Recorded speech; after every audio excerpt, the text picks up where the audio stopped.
No one could have known it in 1959, but when the gates opened at Daytona International Speedway, a revolution roared to life. Rising from the sands, just miles from the old beach road course, the high bank 2.5-mile tri-oval became the proving ground for a new era of American speed. A palace built for power, precision, and pure nerve. Before Daytona, big league oval racing in America was rare air, but when the green flag waved for the first Daytona 500, and Lee Petty edged a 3-wide photo finish, the standard was set. Wide open throttle, inches apart.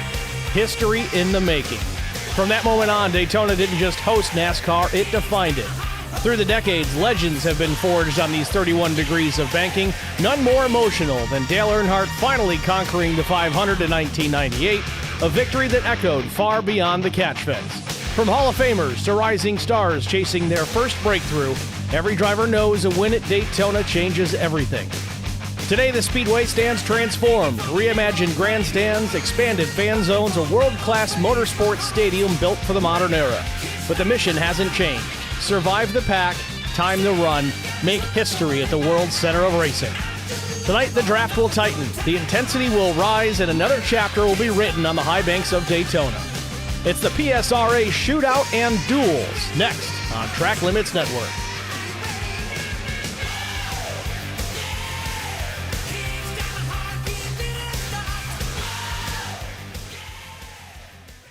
I just got 3 things to say. God bless our troops, God bless America, and gentlemen, start your engine! Midnight, damn, I wound up too tight. I've got a fistful of whiskey, the bottle just bit me. Oh, that shit makes me batshit crazy. Barney the flagman with the green in hand, getting ready to throw it. No fear, no doubt, all involved. There it is. Green is called for, and we're underway for the first race of the season of the ProSim Racing Alliance. Take anything we want, drink everything inside. We burn it to the ground tonight.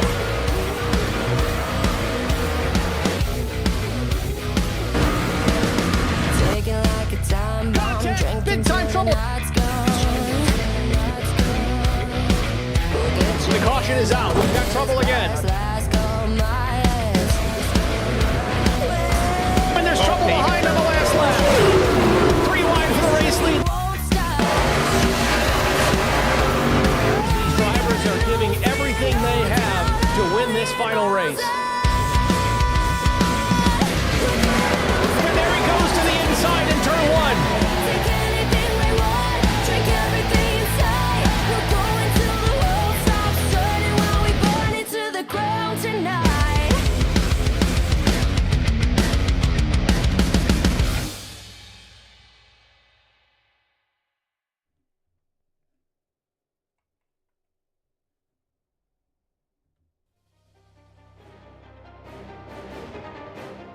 Good afternoon, everyone. Welcome to the virtual Daytona International Speedway.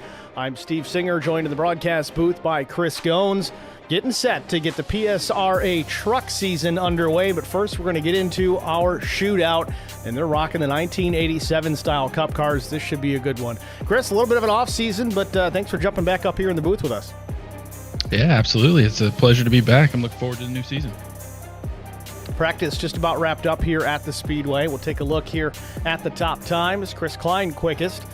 And it's Will Jones, Corey Bigley, Colt Ansley, Will Hewitt, Bobby Hamilton Jr., David Bradford, and Drew Blaze. Rodney Roberts is in the session but hasn't taken a lap. This shootout consisting of race winners and pole winners from last season.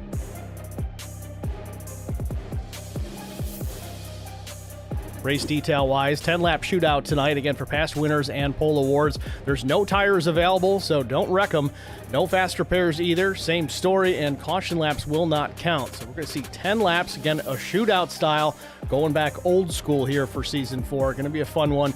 And stay tuned. It's not going to be just a quick, short night here with this 10-lap race. We're going to get into Truck Series qualifying and then their corresponding duels pretty much immediately after this session completes. So stay with us for that. That'll set us up for next week's race 1 of the season here at Daytona. Officially about 2 minutes left in the session. You see that there at the top left of your screen. Drivers all in a meeting right now. Pre-race drivers meeting for the whole night, not just this particular session. Already got Tom Janikowski in the chat waving the checkered flag. Thanks for checking in, Tom.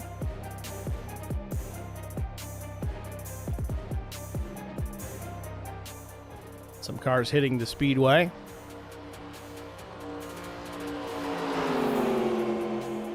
So, Chris, I don't know if you've got really any laps in this particular car. I used to mess around with it a little bit back in the day. It's fun to drive, but, man, you really do need to drive these things. Yeah, these are classically different than anything that they'll drive throughout this season, especially the trucks or anything they've driven in the past. I mean, these high-powered cars, little downforce. I mean, it's just, white knuckling it all the way around. I mean, this is one of those few instances where at Daytona, you actually have to lift in the corner, especially in the draft. And don't be looking for anybody bump drafting, because that'll just turn into a disaster real quick.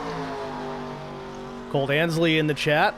Colt, a participant here tonight. That's Ice 53. Or Ice E. It's Ice E. I never asked him the story behind that screen name. What is that all about, Colt? Maybe he's a big fan of the Icy. I don't know.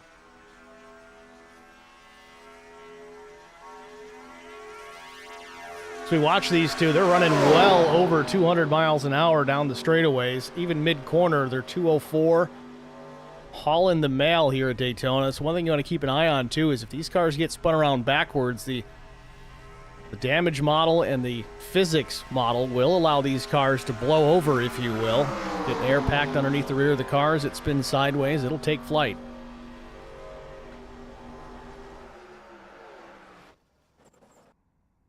That's all she wrote.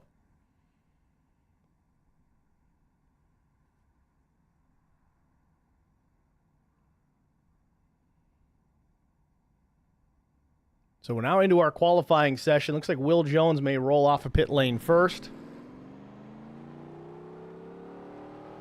Will rocking the Tim Richmond colors. The number doesn't match, but it is what it is. That's the one cool thing about these cars, is being able to see the older paints, even though the numbers may not specifically match.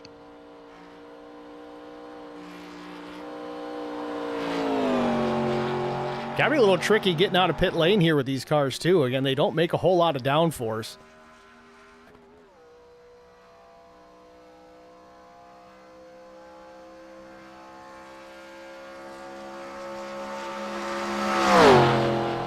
It's kind of crazy, too, Chris. Already on the outlap here, well over 180 miles an hour as he gets up into the banking and turns 3 and 4.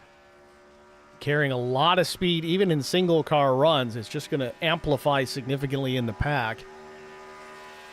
Absolutely, yeah. You'll still see over 200 miles an hour getting into one, even by themselves. You'll see better of 210, 215 in the draft.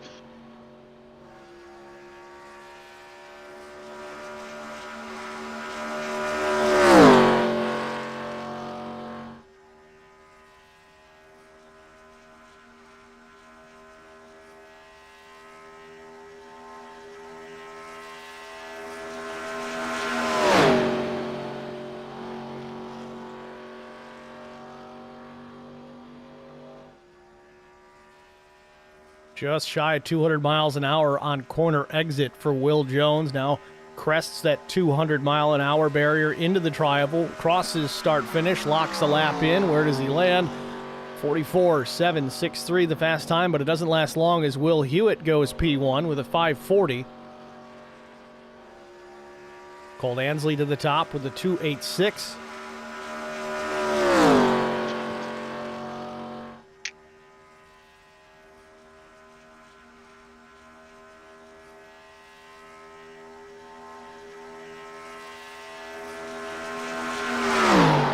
God, these cars sound so good. Now, correct me if I'm wrong, Steve. Isn't Bill Elliott the holder of qualifying record within these particular cars? I think it was like late 80s cars, wasn't it? Yeah, I believe it was 212. I mean, that would have been Talladega, though. I think he's got the record here, too. But Talladega, the fastest overall of all time, as Hewitt improves at 44.191. Colt Ansley, though, quickly knocks him off with a 155.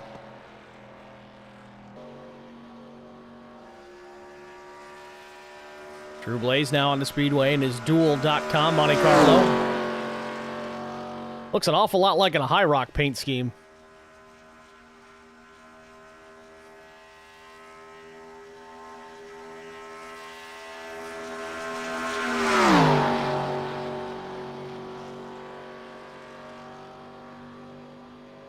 Bobby Hamilton Jr. goes to the point, 44.122 for the number 25. That was on his second lap.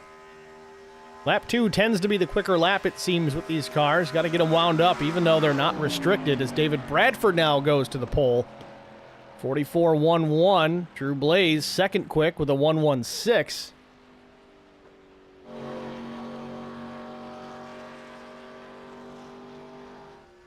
Corey Bigley looking for some sponsorship.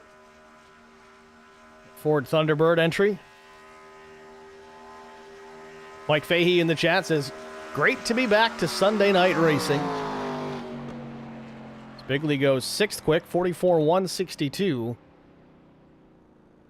Last driver to make a lap here will be Rodney Roberts in the number 11/28.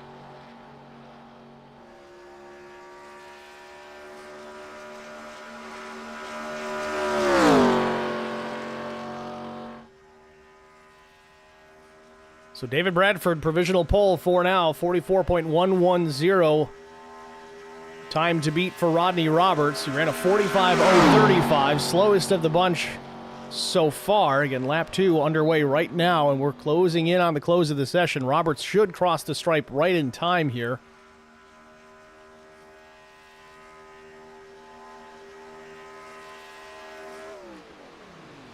Plug check for Roberts.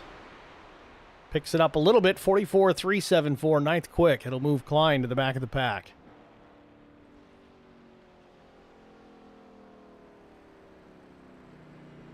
So that'll do it for qualifying. We'll get right into our race session immediately thereafter. Again, 10 laps, shootout style, the ProSim shootout. Winners and pole winners from last season. Let's get into our starting grid.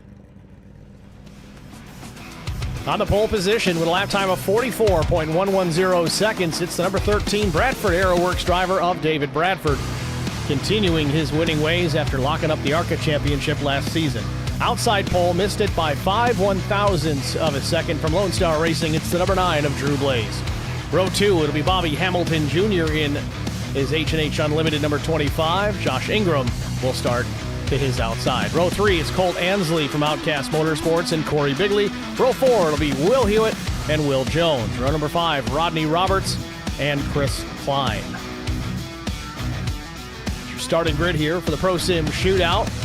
Field sitting in pit lane, waiting to get underway here. A couple of drivers, David Bradford and Rodney Roberts, still needing to get to the track. Now just waiting on Dr. Roberts. Last to run in qualifying, last to the grid. Hopefully he doesn't finish this one in the same spot.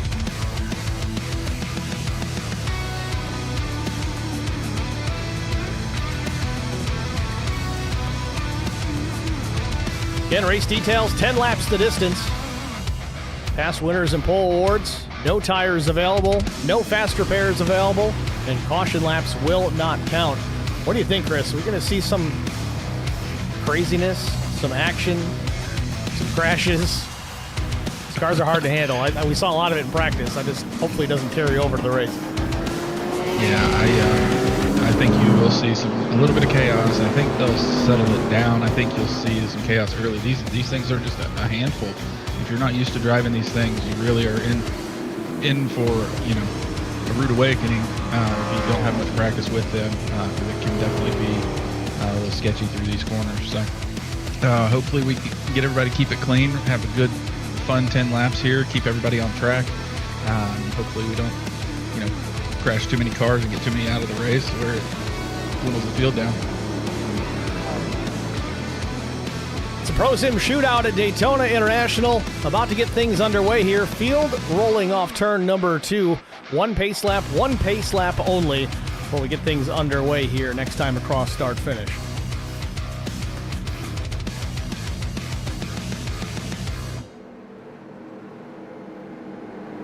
Well, it's about that time, Chris. Season is about to get underway here. Who's your pick? Well, brand new season, same old pick. I'm gonna have to. I got to put my pick in with Bradford. I think he's got the experience in these cars. I think car control, I'm going to go with the 25 of Bobby Hamilton Jr. Quick hands, regardless of how old he is. He still has what it takes. I'm going to go with the 25.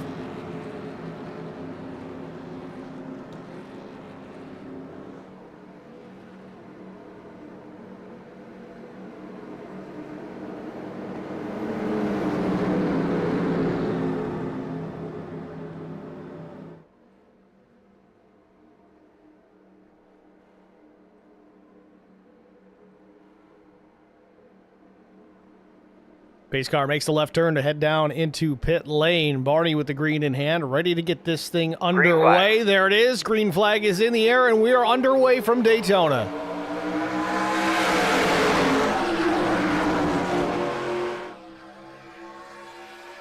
Corey Bigley already changing lanes there. Traps it down to the low side. They'll leave 4 cars up top, and a bit of separation already as they're still coming up to speed.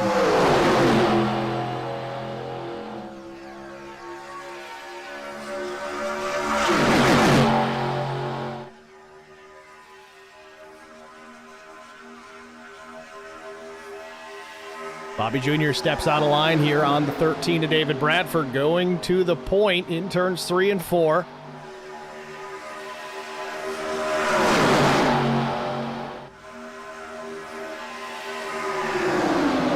Now some drafting help from Drew Blaze to the back bumper of Bradford, but at the stripe, Bobby Hamilton Jr. will lead lap number 1, and we're well over 200, approaching 215 miles an hour. Didn't quite get there this time. Cole Ansley sneaks around the top side. Again, you'll see the draft is important here, certainly, Chris, but they're not going to be bumper to bumper to bumper like we're used to seeing in the modern Cup Series cars. Yeah, absolutely. Yeah, with bumpers don't line up. I mean, it's just they're already on the razor's edge with these cars anyway. One little shot will give them, out of control. With these, you're looking more for just that run from the draft, being able to take advantage of, kind of like the Talladega Nights reference, right? You just want to shake and bake.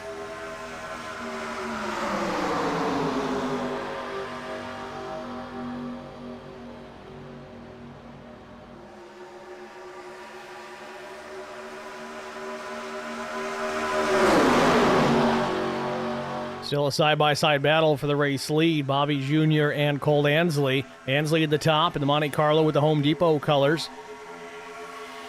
Bobby Hamilton Jr. on the bottom in the Buick. The only Buick in the field. Just about everything else out there is Chevrolets with the exception of Corey Bigley in the Thunderbird. I was going to make mention of that Buick. Just watching that front end coming down the track just takes me back to Grandpa's old Buick driving down the road, right? Square front end, just in race form. I don't think Grandpa was pushing it this fast, but either way, Bobby Jr. making it look good there, high, wide, and handsome on the top lane. Corey Bigley now will sneak underneath, take over the race lead. Not quite clear just yet. May have him here down the back straightaway. Drafting help for both lanes.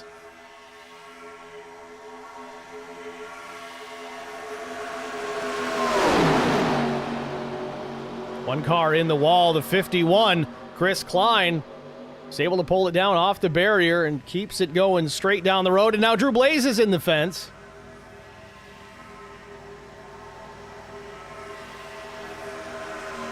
That's so easy to do in the middle of these corners with these cars. You like I said earlier, you're lifting, surprisingly enough, in these corners. As big as the track is, but if you don't lift enough, you'll end up doing exactly what Klein did and exactly what Blaze did. Oh, big trouble behind. Right in the back. Chris Klein and Drew Blaze coming together. Something went terribly wrong between these two. The caution has not come out. But both drivers' hopes of finishing this one are out the window, both with mechanical black flags. Drew Blaze parked there in the runoff. He'll just tow it to pit lane. Looks like Chris Klein's going to get off the racetrack and do the same so we can stay green. Meanwhile, back out front, smaller field now, but Corey Bigley continues to lead now with Will Hewitt in the second spot, Will Jones third, Bradford fourth, and Cole Ansley in fifth.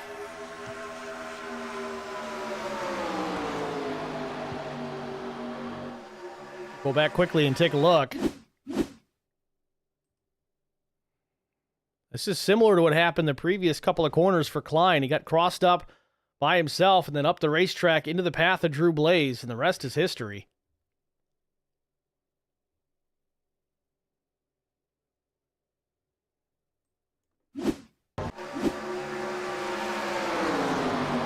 Will Hewitt takes the 33 Snyder's machine to the point. His first lap's led here this afternoon with the 25 of Will Jones on the back bumper. 4 laps to go. Time running out here at Daytona.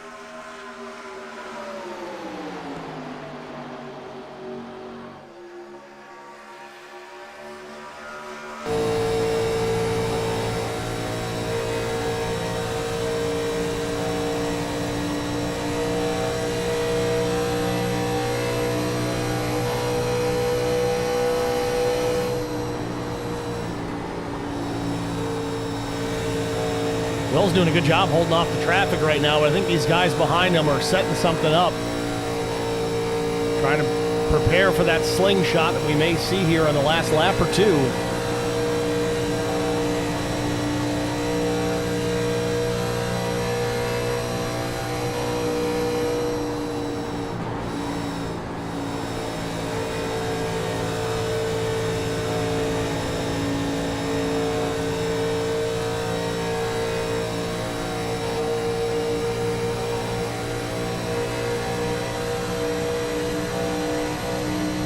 There's a little push. Going into the corner. I don't know if he's trying to get him a little loose, but move him up the track a little bit and see if he can get a run on him out of 4. Coming down to 2 laps to go for Will Hewitt. Can he hold these guys off and pick up a shootout victory?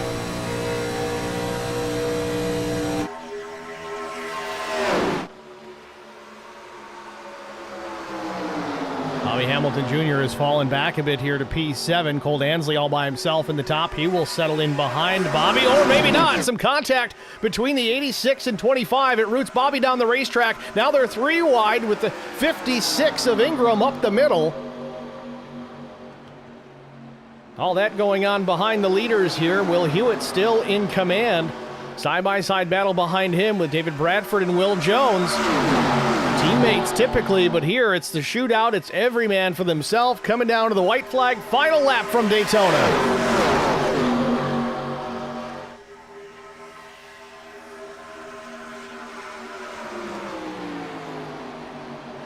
Oh, trouble for the leader. Will Hewitt driving it up the racetrack. He's into the fence.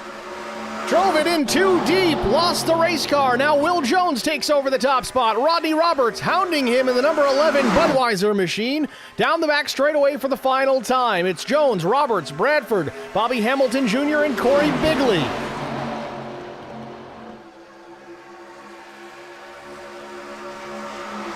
The run that Bradford's going to get right here.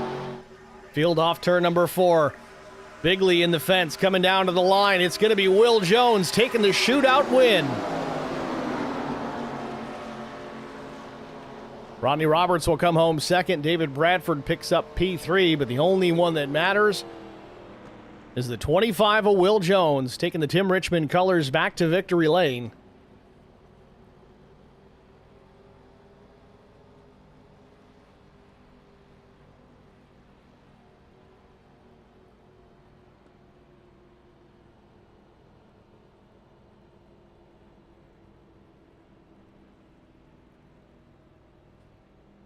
I don't know about you, Steve, but I was kind of hoping maybe for 10 more. Yeah, that was fun. 10 laps. I would have taken 10 more. That was good.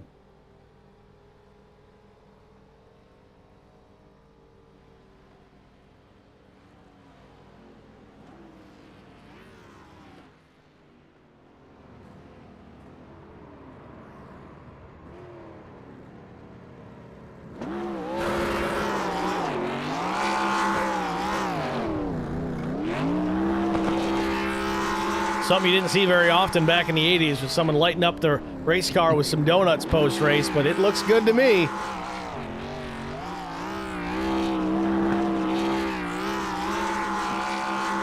we don't have to worry about taking that engine next week to the next track, so you can burn it down.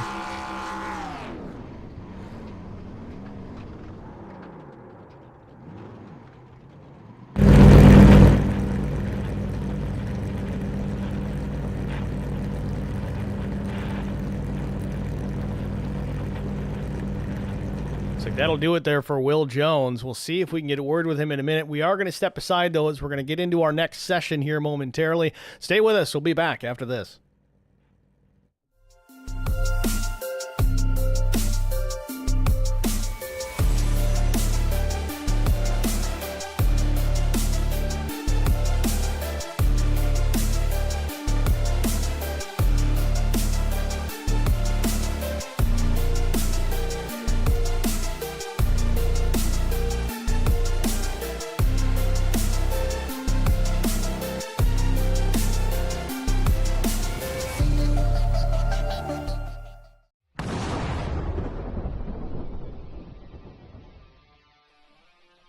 Spartan Transportation and Spartan Logistic Management is your one source for all your shipping needs. 53-foot dry van shipments, auto transport shipments, full-service in-house brokerage, drop-lot facilities, just-in-time deliveries to all auto manufacturers, facilities in St. Louis, Missouri, Kansas City, Missouri, and Indianapolis, Indiana. Spartan Logistics LLC, proud sponsor of the IROC Series, Kyle Steffens UMP Modified and Silver Crown Driver, and Gordy Gundaker, World of Outlaws late model. Visit us at spartan-logistics.net or find us on Facebook.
Need insurance coverage that's built for speed? Frank Yea's office in South Charleston has your back. Whether you're blazing down the highway, protecting the home you've built, or setting up a legacy for your family, we've got the coverage you need. Auto, home, life, fast, simple, and made for you. Scan the QR code on your screen now to explore all our services and start a free quote today. Lock it in, save it for later, or call us at 304-744-7700 to get started.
to basket, can't defend. He's got the outside line for the second part, and he can't hold on. Going the long way around. We're going to be 3 wide for the lead as they all come to the line. Who is going to take it in the end? And here comes Lockwood. He's going to make the move to the outside. Quinn tries to force him off a little bit, but there he goes. It's going to be side by side through turn 1. Will he be able to cover him off? He does. Weaving back to the left-hand side. Reynolds is trying everything. The kitchen sink is being thrown at it. They're leaning on each other. Coming into turn number 3. It's going to be a drag race through 3 and 4. Coming back to the line. Here comes Trish on the bottom. Richard's going to hold the inside. Tries to be the late breaker here. They're going to be side by side through the final chicane. They bang doors, but keep it clean. As they're still 4 wide on the run down into the back straightaway. Demerit's looking for a line as well. What is going on in Michigan? Novak into the fence. They're still beating and banging. Oh and to the line. He is much faster coming through there. Is there damage on Challenger? Abramitis is ahead. There's going to be a race to the line. Who is going to get it?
Welcome back to Daytona International Speedway. The trucks are out here on the grid, ready to get qualifying underway.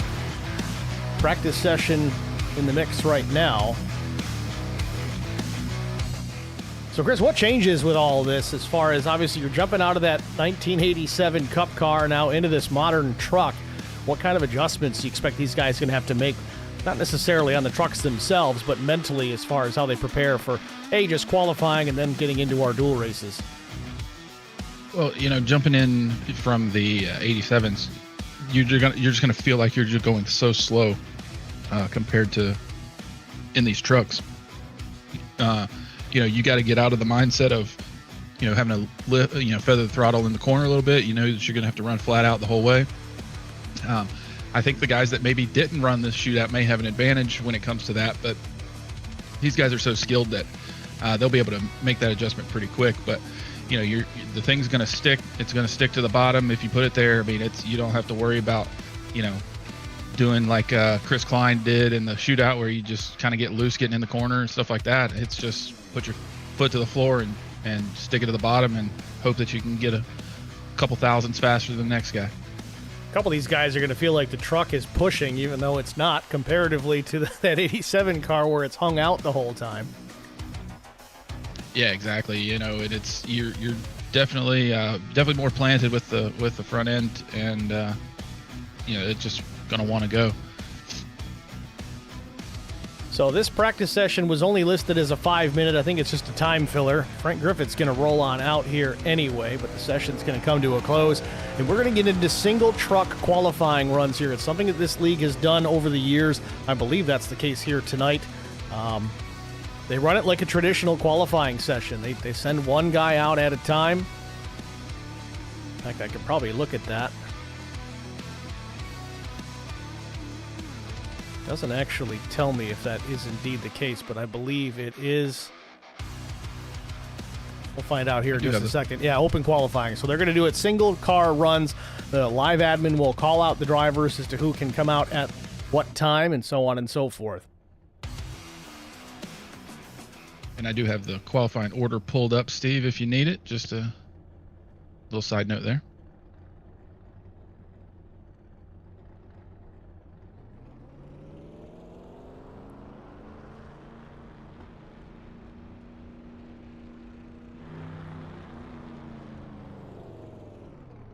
So Peyton Wagoner going to roll off first, it looks.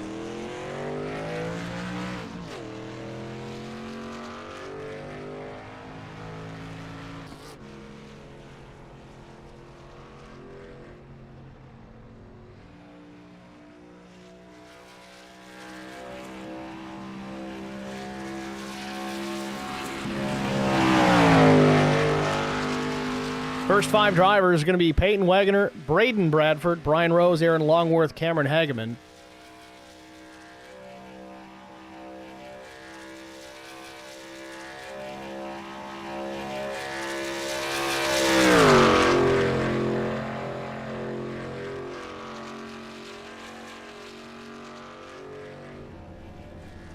So obviously a different strategy completely here. Qualifying does make a difference between these two cars, the 87s we just got out of. What does need to change for these guys in qualifying to be quick? Obviously, we're running restricted engines, not necessarily a plate these days, a tapered spacer, but you really got to get these things wound up to have a solid run. Of course, lap 2 likely going to be the fast lap, but what is the best way, at least that you've found, to qualify well here at Daytona? Like you mentioned, you kind of use your first lap as almost like a throwaway lap, just for the simple fact that it takes a lot longer for these trucks to get up to full speed than it did those 87s, like you said, with that taper spacer restricted engine. So I think you'll see a lot of the experienced guys kind of run middle, maybe even high on lap 1 just to kind of get some speed up. And then lap 2 is pretty simple. You pin it as close as you can to that yellow line all the way around, and hopefully with your steering inputs, no sudden inputs. Every little bit of wheel scrub on the track costs you some time, and you just want to get it planted and hold it steady. 51.205 for Peyton Wagoner. Still on throttle here, but it looks like Brian Rose has been told he can pull out. So this might be... I'm not sure if they're letting him run a second lap or not. Looks like he's running 2 laps. Yeah, I think if memory serves me, just from running this league a few years back, they'll get Brian out on his warm-up lap, and then he'll take Wagner, you'll see, will pull down off the track, and Brian will start his flying lap once Wagner clears the start-finish line here. Makes sense. Brian will take the green flag here in just a moment as Wagoner finishes up lap number 2, 51.205, the lap of record for the driver, the number 8.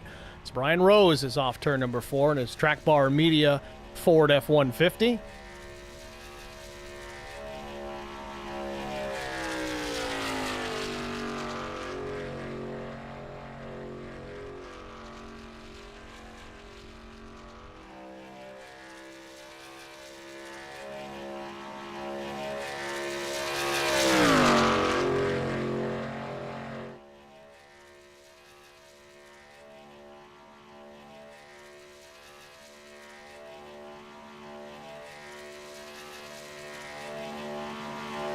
Good to see Brian back behind the wheel of a race vehicle here. He's been running with me in a league on Friday nights, and so it's good to see him back out here and being competitive again. Brian's running over at VRL with you, or? Yeah, in the Friday ARCA League. Nice. Mm-hmm. First lap in the books for Brian Rose. Goes P1, 50.637, so not a waste lap for Brian. So Aaron Longworth will pull out onto the speedway. Braden Bradford appears to have not made the session, so I don't think he will attempt to qualify.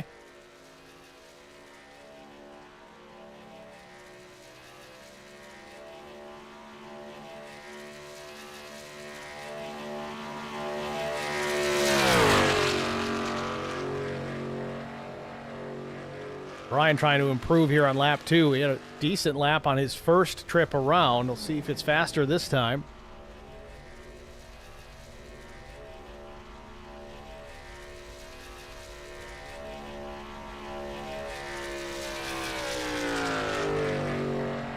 There goes a 5:71 on lap 2, so a little improvement. Now Aaron Longworth, number 42, on the clock.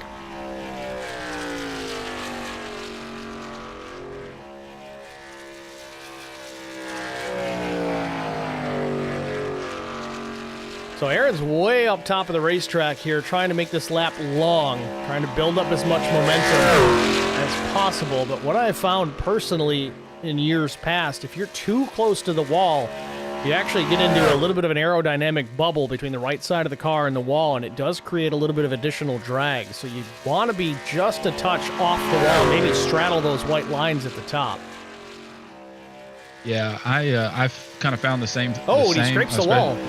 And that was going to be my next point is you always run that risk of scraping that right side and slowing you down for the second lap.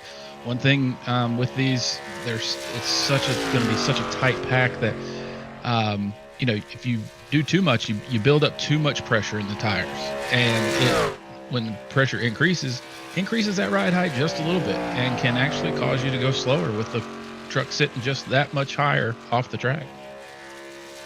It has been the school of thought in years past. Vincent Short was actually one who told me about that. He says, I usually get my best lap on lap 1 because the ride height of the truck is that much lower, just strictly because of the tire pressures, as you mentioned there, Chris. So there's some thought behind that. The other thing that's changed, too, over the years is iRacing no longer allows you to go down below that yellow line in the tri-oval coming back to the stripe. There used to be some speed to be found there, but now you'll get a slowdown penalty if you do that. That was an old qualifying trick from back in the day.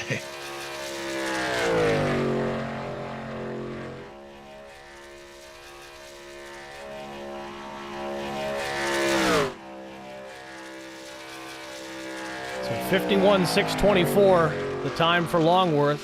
Slowest of the three that have taken a time thus far.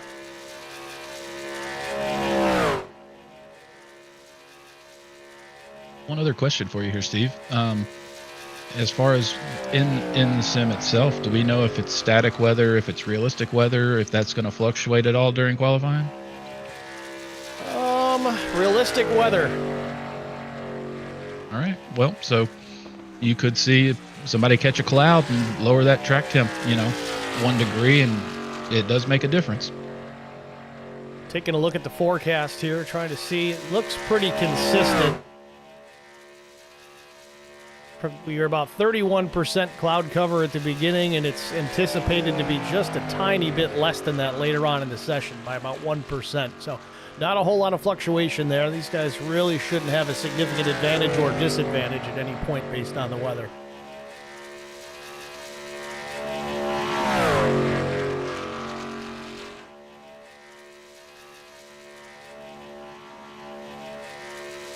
Jason Steptoe now. Goes P2. 50.65, looking to beat a 50.571. Brian Rose, currently the provisional pole sitter. I don't know, Chris, is that a time you think could stand? Yeah, I honestly do. I think Brian coming out and throwing that first lap down around the bottom, I think has really benefited him, especially. If I'm not mistaken, I think this is an open setup league, so you may have somebody that's kind of set theirs up a little differently, but I think it's definitely a contender for the top spot for sure. We're going to see if we can get a word with our current pole sitter, Brian Rose. We'll pull him up into the broadcast booth and get a word, see what he thinks about this lap. Brian, it's Steve and Chris Goins in the Track Limits booth. You there? Brian Rose, you with us?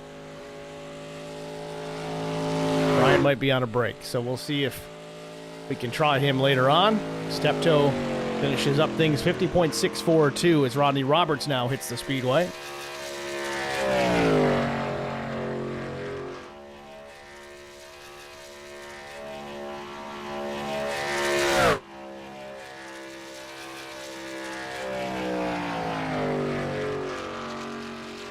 Now, this is an open setup series, so that's going to play a factor, too, as to how these guys perform out on the track. It's not just strictly having the best line in and line out. Drivers able to make adjustments to these race trucks.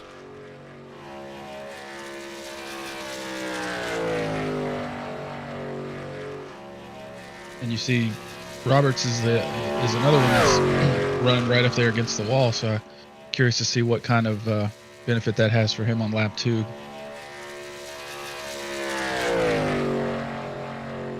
Third quick, 51.069, 175 mile an hour average for the 28 of Rodney Roberts.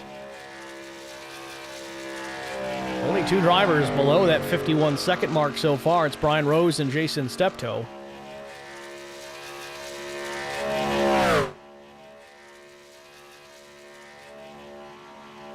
We're going to see if we can pull another driver up into the booth here. David Bradford, who's kind of handling the day-to-day of all this as far as the admin stuff is concerned. He's the last driver to roll, so we're going to see. We got time here. We'll see if we can talk to David here.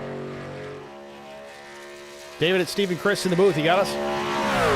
Yeah, buddy, I got you. David, obviously you're last to go out here tonight. I don't know if that was by design or random draw, but how do you get set here to lay down a blistering lap here at Daytona as Roberts finishes up here 50.615, goes P2? Well, I mean, Brian's one of my trucks, and so far he's sitting P1, so that's definitely encouraging. It's all about luck of the draw here. Hang on, Steve, let me get these guys on. 1 second.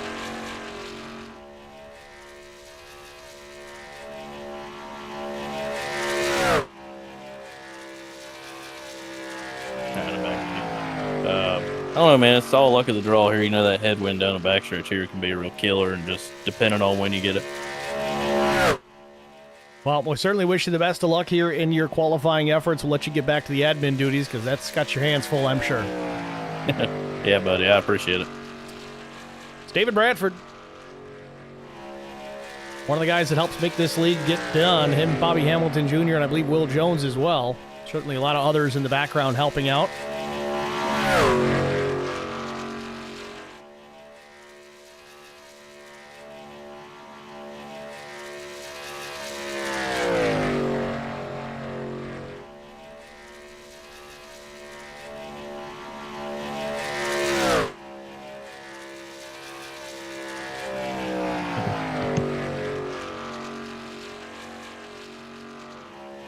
Hewitt fourth quick, 51.081.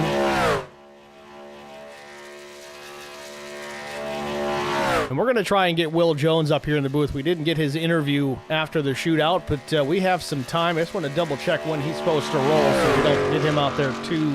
All right, so we got time. He's a little deeper down the field. So pull up the driver of the number 56 machine in the shootout, the winner of our shootout, Will Jones. Will, it's Steve and Chris in the booth. You got us?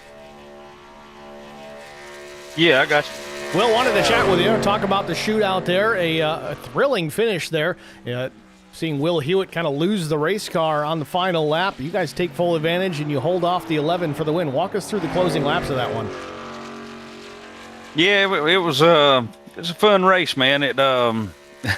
Will got loose, but I was getting loose too. I think the further we got along in that run, the cars were getting looser and looser, and I was trying to back off of him getting into turn 1 just to make sure I give him plenty of room because I know the cars would get loose with somebody right up on them. And he just got a little bit loose, and I was able to take the lead and hold everybody off. Well, it was certainly an exciting race to watch. Those 87 cars, definitely a handful to handle around Daytona International Speedway. We'll fast forward a little bit here to qualifying to get the season underway, the PSRA Open Truck Series. Your teammate there, Brian Rose, was provisional pole for a little while. Will Hewitt's knocked him off the top spot. What do you have underneath the hood to put this thing maybe on the front row tonight? Man, I don't know. I seem to struggle at this place. I got lucky and won the shootout, but I normally don't have too good luck at this place. All right, well, congratulations on the win in the shootout. Good luck here in qualifying. Yeah, thank you, Steve. Y'all appreciate it. Y'all have a good night. You too. Will Jones, race winner of the shootout. Meanwhile, Will Hewitt has taken over the provisional pole with a quick lap. 600ths, just about quicker than Brian Rose. A 50.517 as we watch Frank Griffith make his laps. 51.024, the fastest for Frank. He's got one more to go here. Lock in the time here in about a half lap.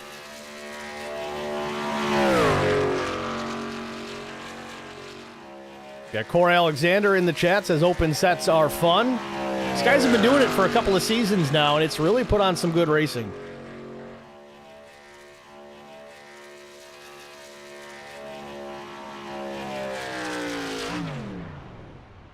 Frank Griffith goes P3, 50.572.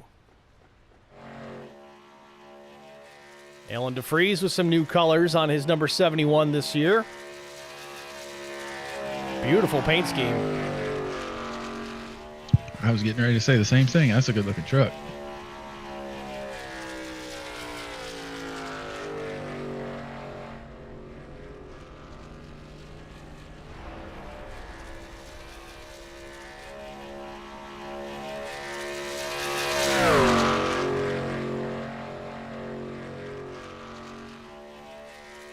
While Alan makes his laps, we'll see if we can talk to our provisional pole sitter. It's Will Hewitt. Talk to him about his shootout performance. Will, it's Steve and Chris in the booth. You with us? Will Hewitt, got a copy? Shows that he's talking. I'm just not hearing anything. Can you hear me? Hey, there we go. So Sorry, I had to turn your broadcast off. I didn't want to hear myself. Fair enough. So, let's talk about the shootout. I know it didn't end how you wanted. You took the white flag as the race leader, but it seemed the back end of that car just kind of came around on you. Walk us through what happened in that final lap. Yeah, we were every time someone would be on my bumper entering one of those corners, man, you could feel the rear tires lift off the track, and I just overcorrected going into that corner, and just totally blew the race there. Now in qualifying, you were a provisional pole, but it looks like Alan DeFries has knocked you down a peg by 1/1000th of a second on his first lap. DeFries out of turn number 4 here, going to lock in lap 2. We'll see if it's any quicker. DeFries will cross the line, and it's still a 5.16 for DeFries. So right now it's you and the 71 on the front row. That locks you in for next week if you can maintain that top 2 spot. Do you think that time is going to hold? It's tough to say this early. That time's going to hold. Just seeing that Alan was able to beat my time. I don't know. I'm willing to bet somebody else will get it. All right. Well, I wish you the best of luck, man, going forward. Thanks for talking to us. All right, it was a pleasure. Love the broadcast, man. Thanks, buddy. It's Will Hewitt. DeFries and Hewitt on the front row for now. Now Matt Nicholson out on the Speedway.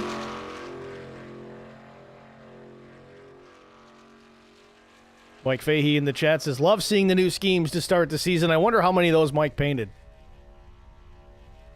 I would say 60% would be my guess. I don't know for sure. If you need a paint, check out Fahey Race Wraps. Mike does a great job with it. I know he took care of getting the league banners set up on all these trucks. A little bit of a snafu there trying to get the layer to work properly with trading paints, but it looks like most of the drivers got them figured out. Definitely see it here on the Chevrolet.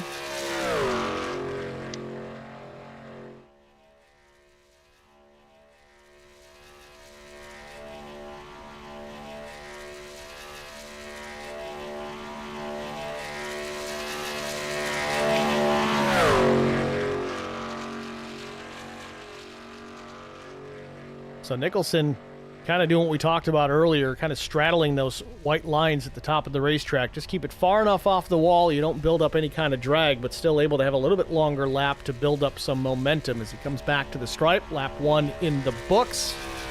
Nicholson goes 7th with a 9:52. Fahey chatting back. He says, only the 19, the 9, the 08, the 13, the 7, and the 46. Well, there you go. I was going to say this 7 truck looked like one, and he confirmed it.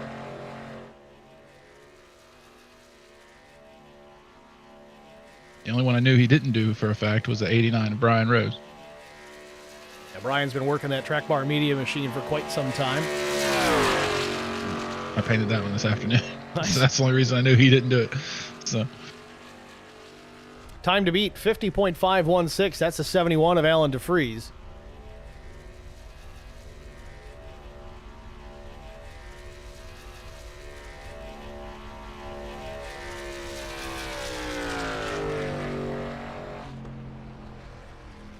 Third quick for Nicholson, 550.566. As Chris Klein now takes to the Speedway.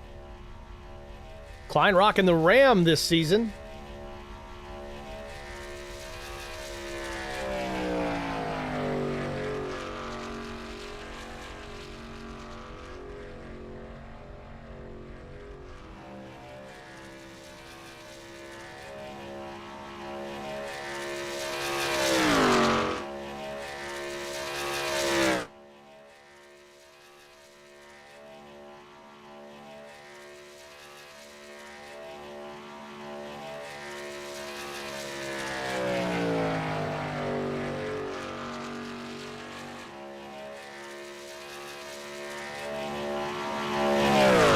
Opting to keep the truck on the low side, even on the outlap.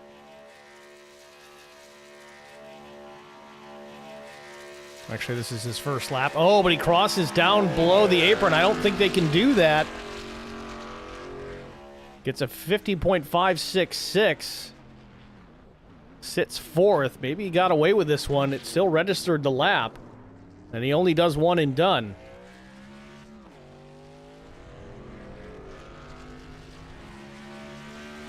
So now Keenan Kimber will roll off in his Bojangles number 65. Good looking truck.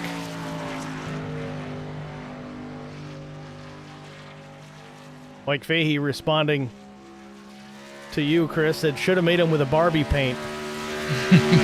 That is my specialty. I think that's the paint you ran when I first watched you on iRacing. Yeah.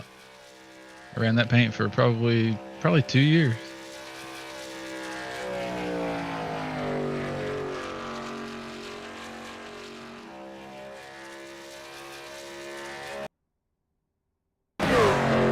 Connection issue there for Kimber. I thought everything was going to hell in a handbasket for a minute there.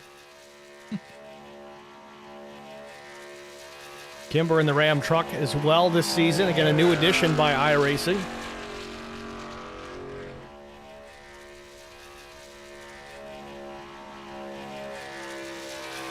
A little bit of cloud cover here for Kimber.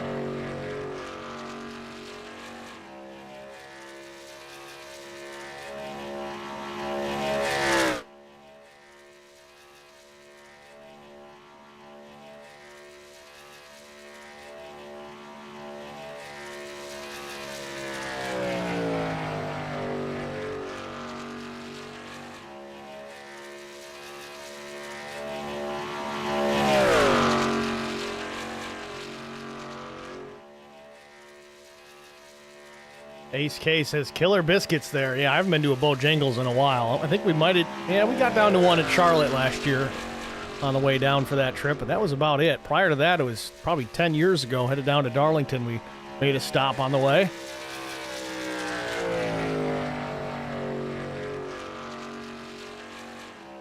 Had it this morning for breakfast. Must be nice. Kimber fifth quick, not a bad lap his first trip around. 50.567, 177 miles an hour.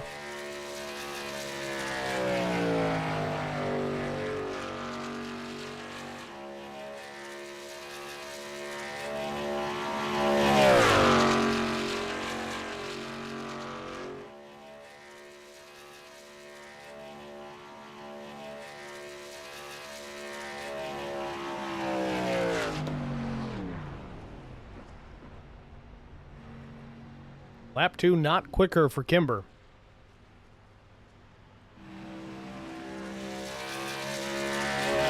Interestingly, Matt Nicholson and Chris Klein running effectively the same lap down to the 1,000th. You see that in the timing and scoring, 50.566 for both drivers.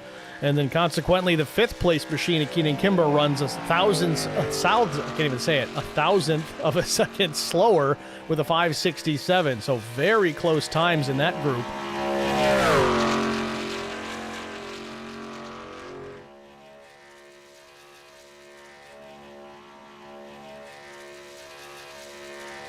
It's interesting, too, Chris. We talked about Brian Rose. We thought that there was a chance that 50.571 would be a time to stand on, but he's already fallen back to the 6th place. Only the top 2 really make a difference at this point because those top 2 positions will be locked in for next week at Daytona. Everybody else will have to race to their positions here in the duels, which are coming up after qualifying.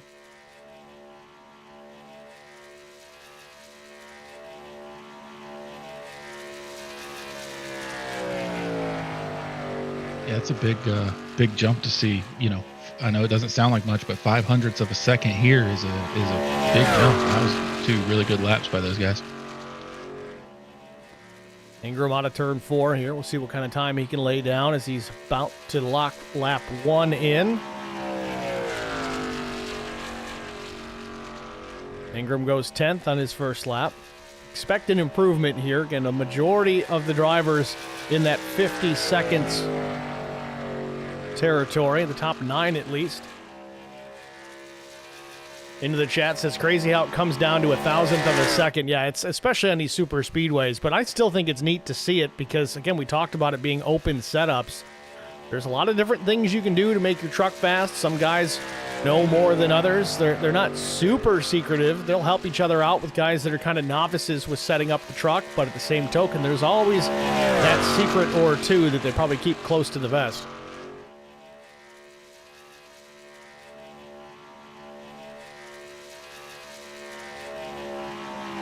Give you the idea what the weather is looking like right now as we've got 12 cars locked in as Ingram goes P8.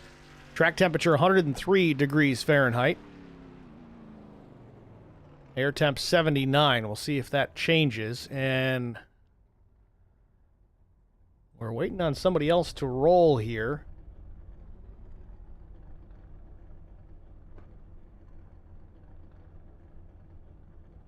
So we're in a bit of a holding pattern here. I think somebody was supposed to roll out.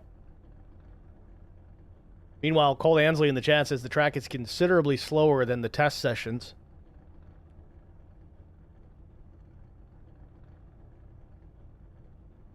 I think it was Will Jones that was supposed to go, but... And now he's on the track, so something amiss there, but we got it figured out. Jones on the speedway.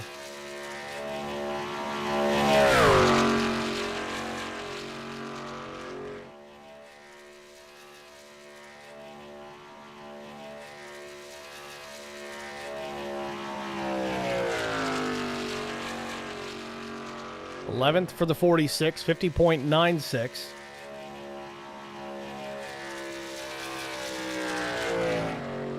New paint scheme this season, same sponsor, but new colors for Will Jones.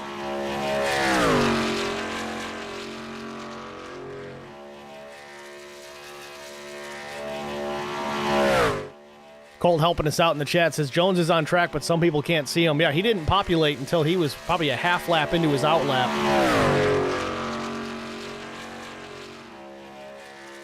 Actually, that was his first. No? Yeah. It's interesting. It's showing this as his first lap, but he's already locked a time in. So something amiss with the delivery method of iRacing to my side. And you see Jones goes all the way down to the bottom of the track, too. That's interesting. Goes P3, 50.537 for Will Jones. A good lap, but we haven't seen a lot of guys cut the trial. Well, I really thought iRacing gave you a slowdown for that.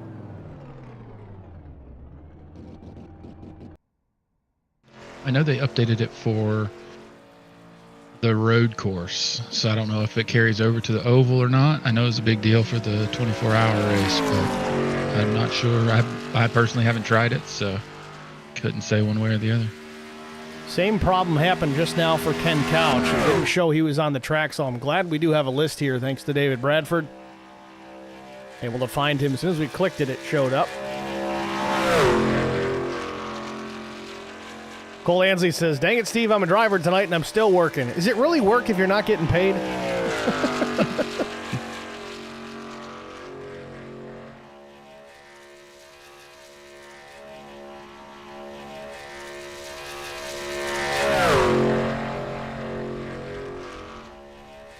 So Ken Couch takes the green flag.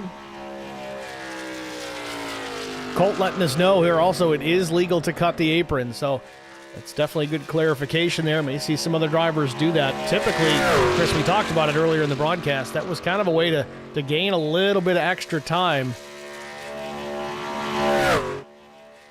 Yeah, you can get that just that little bit, a few feet difference can make a big difference, especially when the time goes down to the thousandth of a second. Ooh, Couch scrapes the wall there a bit. That's going to slow his momentum. But the same token, Chris, you got to be careful too, because if you don't enter the apron just perfectly, you're actually going to scrub some speed turning down to the low side. You've really got to be precise about it.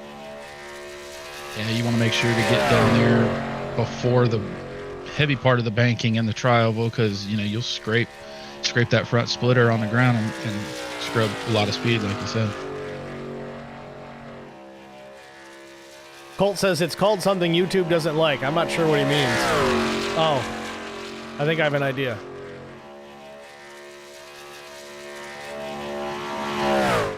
Is it something to do with forced work for no money?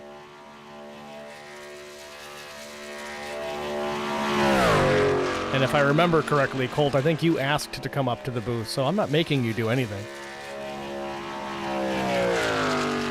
I want to get HR on my butt. Ken Couch, 13th quick on his first lap of 51.22. Drops it down below the apron just a touch before start finish. Does he get faster? He does. Still 12th, though. 50.789 for Ken Couch. It's Mike Fahey now on the Speedway.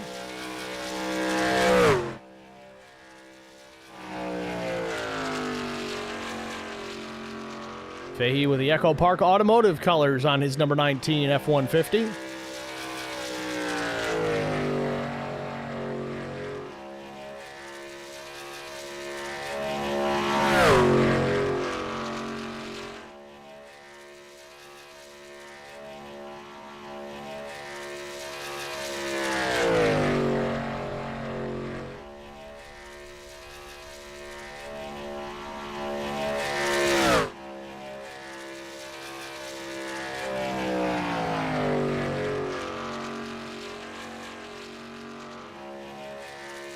Time to beat still the 71 of Alan DeFries, a 50.516 for the 71.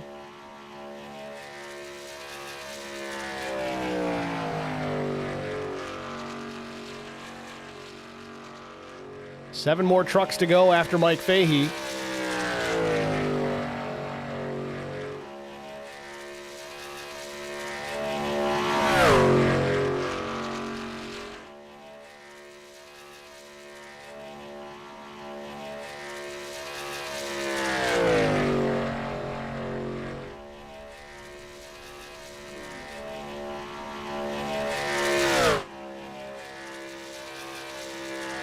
First lap, 12th quick for the number 19.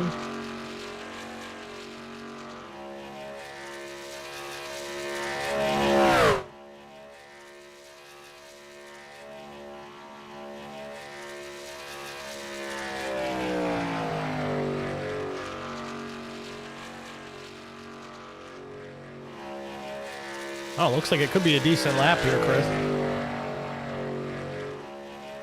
Yeah, he's really hugged that bottom like you really want to without making too many motions, high or low. That gap to that yellow line has stayed the same, so 3 ends up. Point keeps it up on the banking, improves slightly, about 0.005 of a second quicker, still P12 for Mike Fahey. And now the 5 of Mark Truxell on the Speedway and his familiar Little Tate's Cupcakes Chevrolet.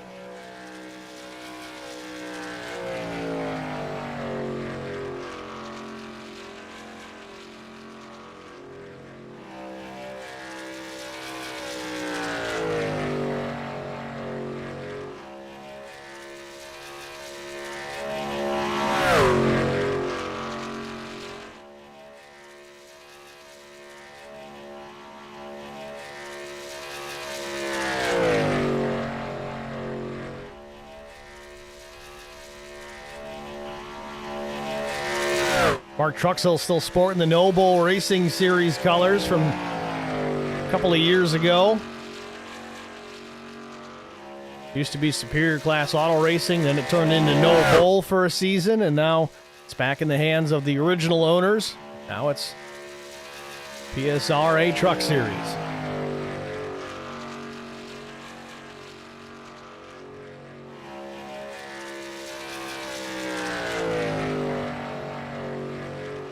Track temperature coming up just a bit here, Chris. We've gone up about 4 degrees. 107. Yeah. And I think you'll see a lot of these guys will be latter half of the top 10 into the low part of the field because of it.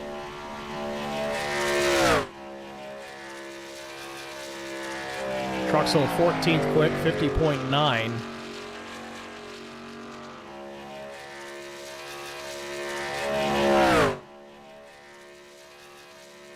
That track temp certainly can make a huge difference when the times are this close.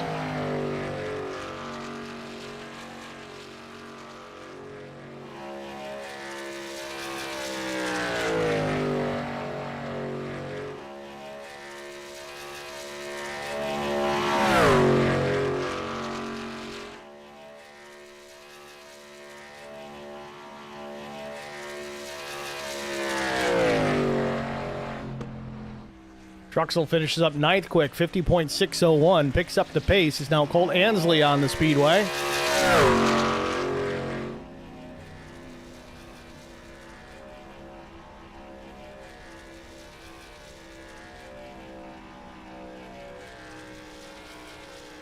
Colt rocking the Ryobi colors with little Track Limits Network on the rear quarter.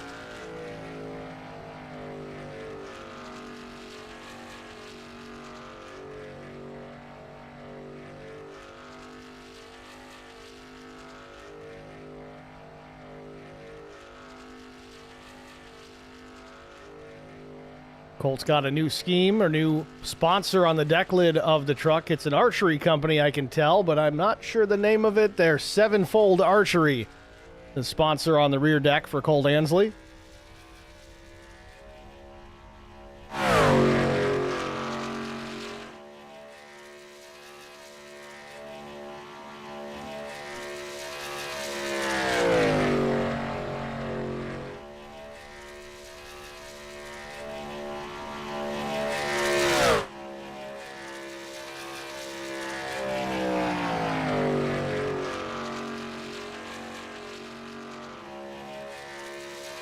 Quick first lap for Colt Ansley, 50.548, 177 mile per hour average.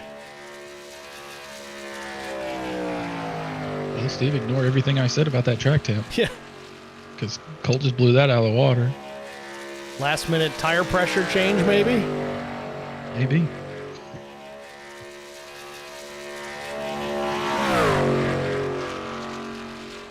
Colt Ansley into the tri-oval. Does he have enough to knock DeFries off the top spot? Back to the line. And he goes P1. Yep. 50.500 for Colt Ansley. Knocks DeFries off the top spot. Now Bobby Hamilton Jr. takes the green flag.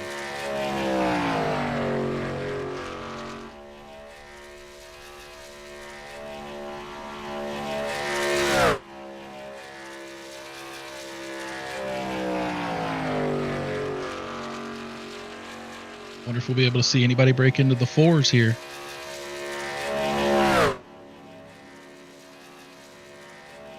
That's a quick lap. Yeah, it is. Especially with the track temp up. It's still going up, 109 degrees now.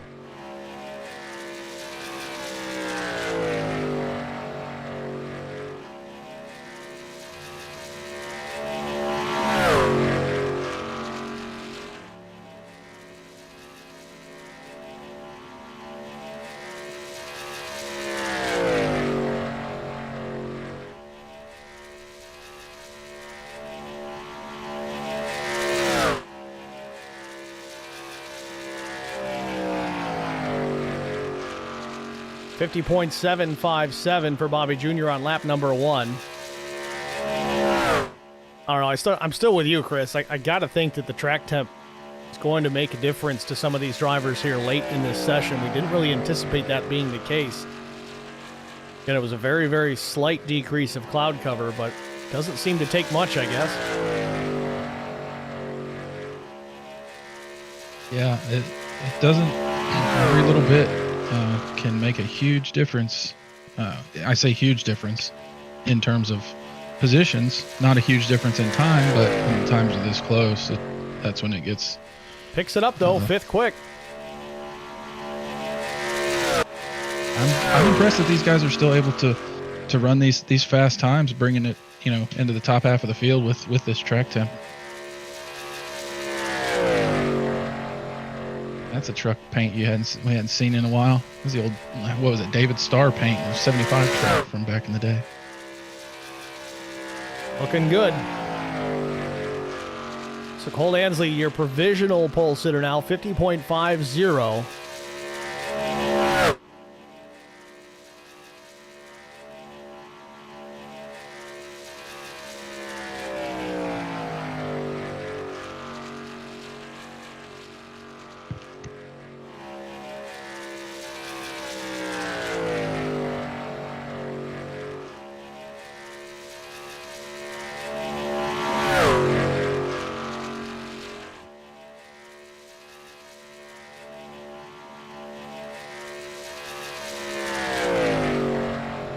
Bigly across the line, 17th quick. Definitely a throwaway lap for the 58.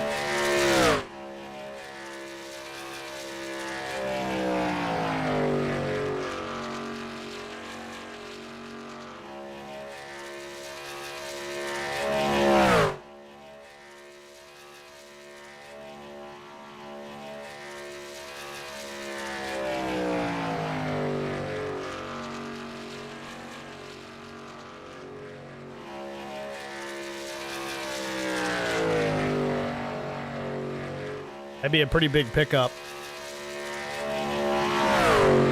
Yeah, over half a second would huge. Bigly across the stripe here, finishes up his Q run. Where does he land? Six quick, 50.5, 6.4. Now two more cars to go. Drew Blaze and then David Bradford.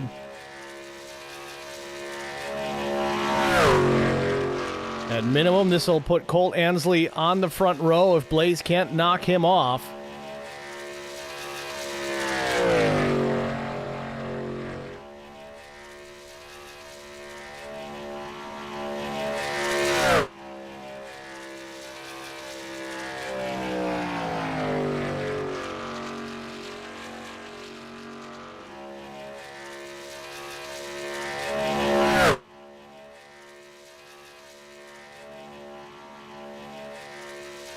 Lone Star Racing teammate Mike Fahey currently sits 16th in the timing and scoring. See if Drew Blaze has anything for the front row.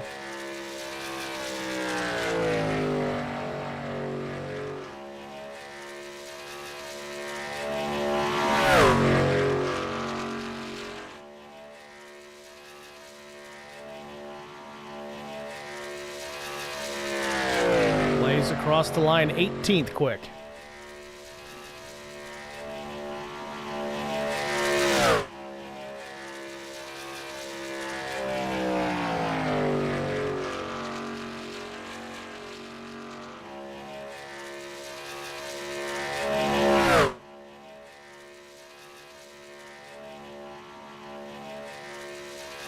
Now, that's not something you see very often, Steve. On the second lap, him come off of the corner and go to the middle of the backstretch. Usually you see those guys wrapping that yellow line all the way around. Let's see what it does for it opens up the wheel a little bit early and you're scrubbing a little less speed. I have seen some guys do that. In fact, Vincent Short's a guy that I've seen do that as well. And Mike, yes, you might need to censor the tailgate a little bit. Lap 2 in the books for Drew Blaze. Where does he land? 5th. And now the last car to run is David Bradford. We'll pull Colt Ansley into the broadcast booth. Colt, it's Steve and Chris at Track Limits. You got us? I got you.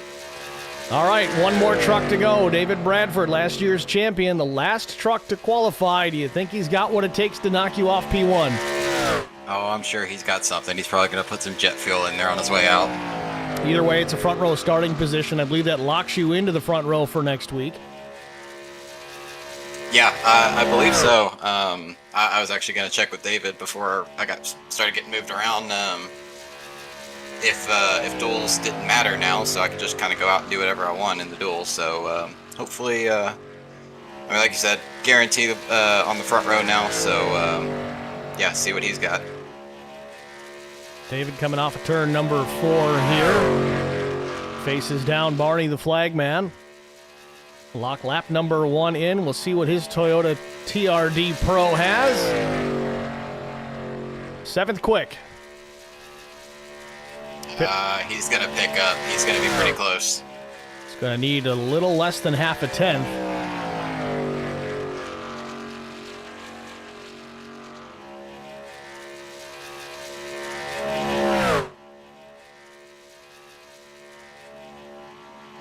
I got the jitters. Even the whiskey's not helping.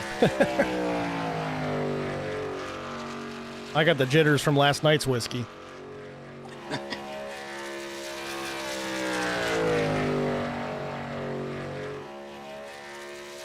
David Bradford with a new scheme this season as well, still rocking the Crown Royal black colors.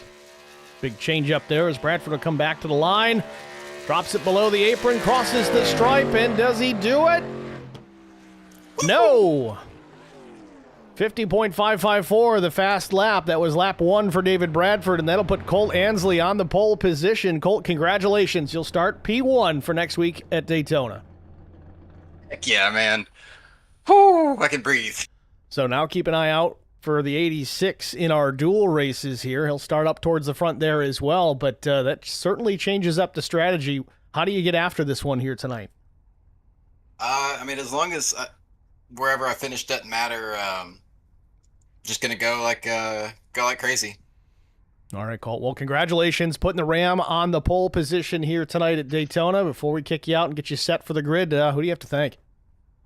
I just got to thank everybody for watching, y'all for being up in the booth, broadcasting, David for putting up with this, and he meticulously worked out the qualifying order, and he's been at this for a couple of years, so appreciate him for putting that effort in. Got to thank, I said Track Limits Network, got you on the deck lid, and then Sevenfold Archery, that's my buddy Josh's archery repair shop, just opened it up. Go check him out on Facebook.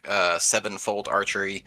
He's got a lot of experience with bows. He knows more about bows than I ever could even dream of. So be sure to go check him out if you ever need anything repaired. All right, Colt. Looks like we're gridding up, so you better jump in there. Thanks for talking to us. Good luck in Duel 1. Thanks, man. It's Colt Ansley, pole sitter for next week at Daytona, and we'll start P1 here in our first duel. So without further ado, let's get into our starting grid. On the front row, lap time 50.500 seconds. It's the 86 of Colt Ansley, flanked by the number 33 of Will Hewitt. Row number 2, it'll be Drew Blaze and David Bradford. Row 3, Matt Nicholson and Keenan Kimber. In the 4th row, it's Frank Griffith and Josh Ingram. Row 5, Jason Steptoe and Ken Couch. And in the row, all by himself at the back of the pack, the 42 of Aaron Longworth will start in the 11th position. 15-lap duel race, duel number 1 about to get underway. Stay with us. We're not going anywhere. We'll be here for the duration.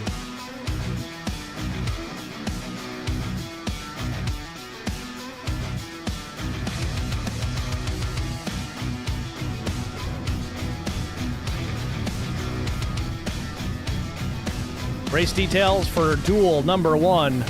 15 laps the distance, pit road speed limit 55 miles per hour. They do have 1 set of tires if so necessary. I don't think you'll see that happen here tonight. Full load of fuel, so no worries about that.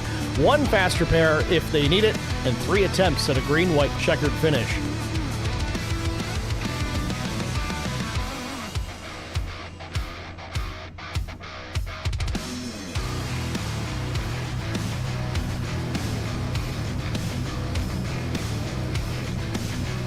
All right, Goldsy, who's your pick for this one? Oh, well, I mean, it's hard to go against the lap that, Colt threw down, but I don't, did Colt grid? So if he didn't grid, then looks like he missed the grid. I don't know, Drew Blaze is always really strong at these plate tracks. So I'm going to pick Drew here for this one.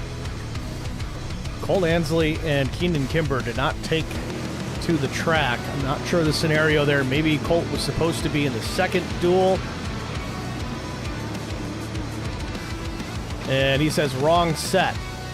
So he's actually going to have to start from the rear or maybe from pit lane. I'm not sure here. This might be a detriment to Cole Ansley. Didn't swap over from the qualifying setup. I would have said run it, man. Just give it a shot, see what happens. If it blows up, it blows up. Who knows? He may be in the best position if they all get come together in turn 1, lap 1 here. Not a lot of traffic out there, so we may not see any issues out on the speedways. Could run green to checker without a single yellow flag. At this point, though, Cole Ansley does not want to see that. Yeah, he's locked in. He's just out there for a good time at this point. See what his truck can do. So he does want to be in the pack a little bit, I think. But Albert Anderson in the chat says, hello, everybody. There's a lot of talent on track tonight. Going to be a good one. Certainly looking forward to it, Albert. Thanks for checking in here in the chat. We appreciate it as always.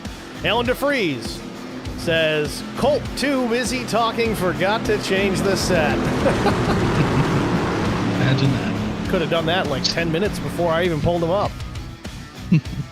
All right, field off of turn number 4. Here, Steve? I'm going to go with... Oh, hell. I was going to go with Colt, but we'll go with the 13 of Bradford. I didn't even catch. Who was your pick? Blaze? Drew Blaze. Yeah, in the 9. Yeah, green flag. Go with David Bradford. Green flag is in the air for duel number 1 at Daytona.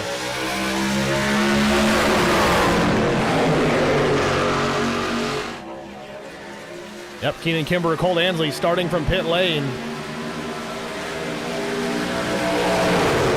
I think that might be the only benefit for Colt there is he may be able to catch up with Kimber and have someone to draft with.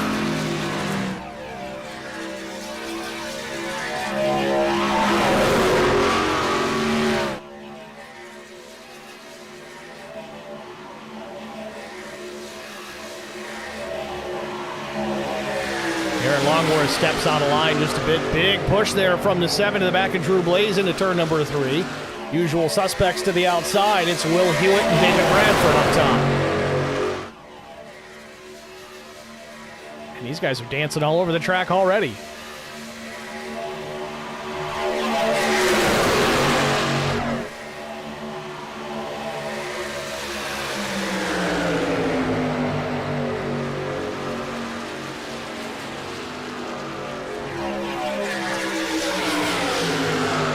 Interestingly enough here too, Chris, it shows Kimber and Ansley actually a lap down already, so that could be race over right out the gate. Yeah, I wonder if they even left pit lane. No, they did. They did pull out of pit lane. I saw them. They're on the racetrack right now.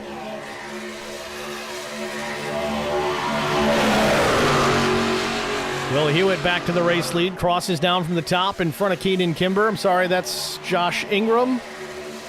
No, Keenan Kimber. Kimber actually was able to get up into the draft. No, that is Ingram. I'll be okay. It's the first broadcast of the season here, all right? And it looks like timing and scoring did update now. It does show Kimber and Ansley on the lead lap. But they are a ways back, and they haven't caught each other, so they're way off pace right now.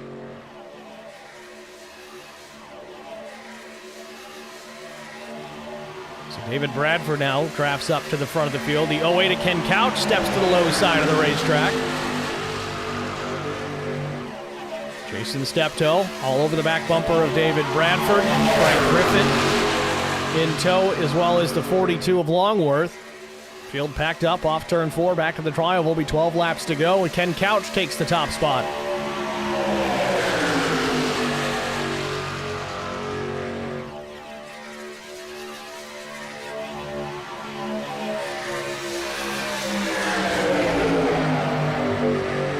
To watch for with these guys, especially with that 50 pushing Bradford all the way through the corner. These trucks overheat a lot faster than they used to. Talking about Albert Anderson in the chat there, he's one of the ringers in the leagues that I'm in as far as these super speedways. So, but you know, I work with him a lot, trying to work with him to the front, and these things overheat. I think you see Steptoe backing off of it now because of the overheating issues. see him dropping back, so Bradford's going to fall back with him here. Ken Couch continues to lead over Will Hewitt. Now Josh Ingram, the outside lane, losing some truck count there and losing a bit of energy. You see now the 50 of Steptoe will drop in behind the 7 of Matt Nicholson. Now only 2 trucks to the top. It's Bradford and Frank Griffith as they'll go to the tail of the field here.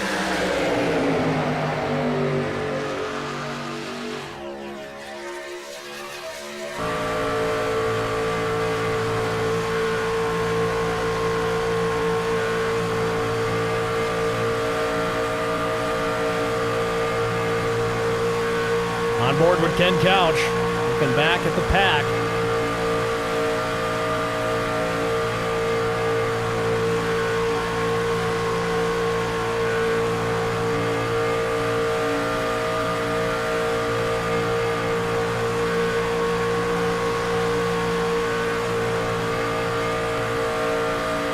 Hewitt's getting ready to step out here, I think.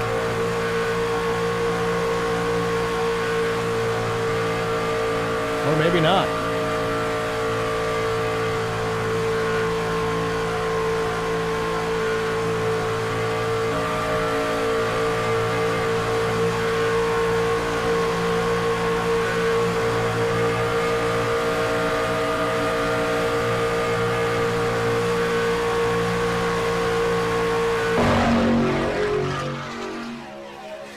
Top 3, Ken Couch, Will Hewitt, Drew Blaze. Then it's Jason Steptoe, Aaron Longworth in 5th. Keenan Kimber, Cole Ansley, a problem at the initial start. Didn't have the setup loaded into the truck properly.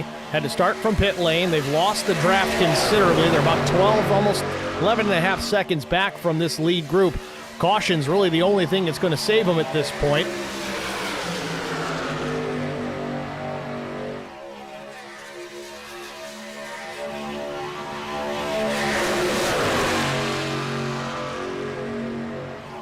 Oh, some shucking and jiving there off turn number 2. Almost some contact mid-pack. Keenan Kimber in the mix there? No, it was Josh Ingram. I always confuse those trucks.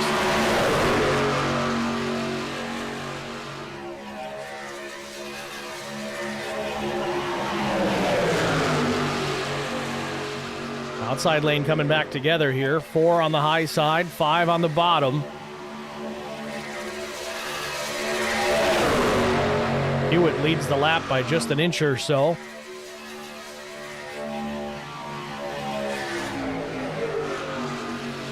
Man, they're dancing all over the racetrack. Steptoe pushing Hewitt through the corner. Got to be careful. You got to keep square on the back of that 33.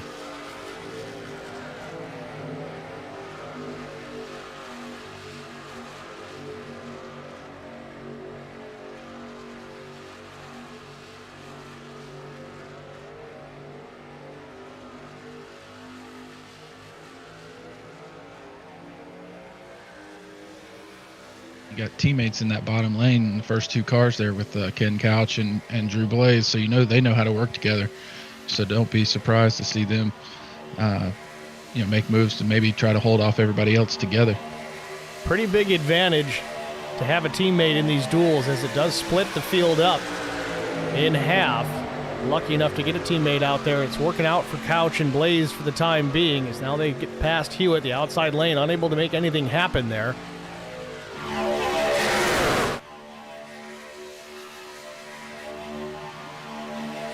6.5 laps to go. Couch still in charge. And you also got to kind of wonder here, do you think Drew is in that mindset here? This isn't a points race, but it's not a money race either. Is he just going to try and get his teammates locked in to a decent starting position so he's got someone to work with next week? Yeah, it wouldn't surprise me, because I think this sets the inside lane for the race next week. So it's always nice to have your teammates starting right there in front of you, so you know you can work with them. So I think he'd be happy to start 5th and his teammate start 3rd.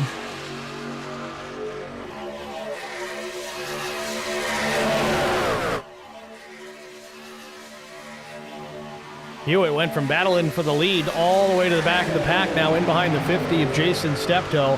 Steptoe swapped lanes pretty aggressively there at turns 1 and 2 just a moment ago. Now drafting up to the back bumper, David Bradford. Oh, man, they can't keep this up.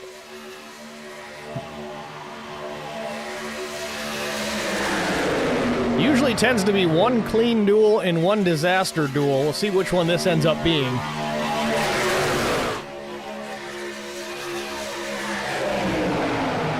Oh, Bradford now 3 wide. Griffith in the middle. Ingram up the racetrack. Ingram says, I don't want none of that mess.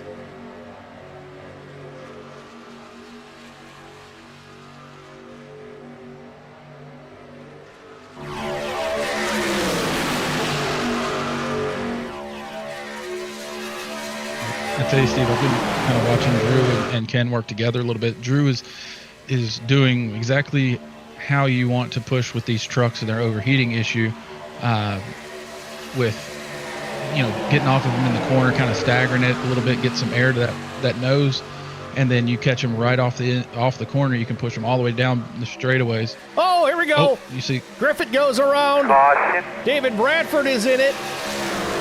Will Hewitt gets caught up in it too.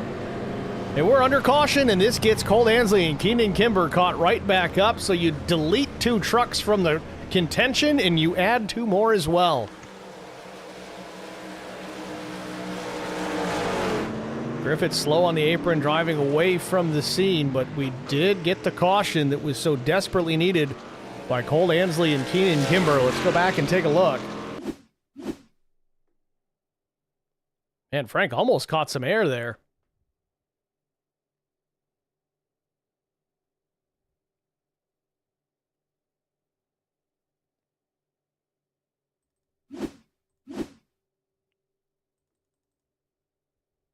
I don't know if Frank got a little higher than Jason was expecting, or. Well, Frank, I don't know if he was throwing a late block here. Let's back it up again. I think he got a bad push and it turned him left a little, if I'm not mistaken. Yeah, step toe goes to the top and it starts to send him down the track. He tries to correct it. Step toe's still there.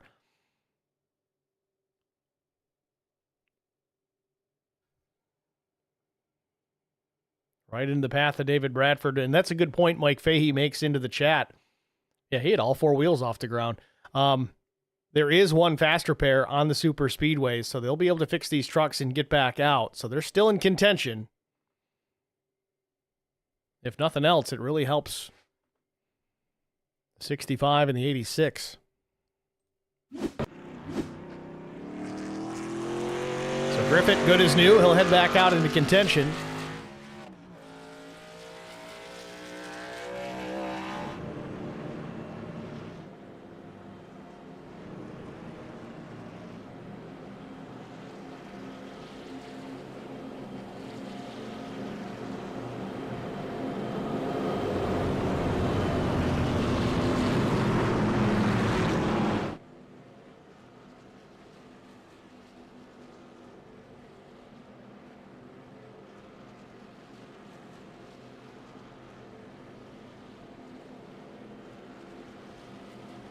So we may get a natural green-white checkered out of this.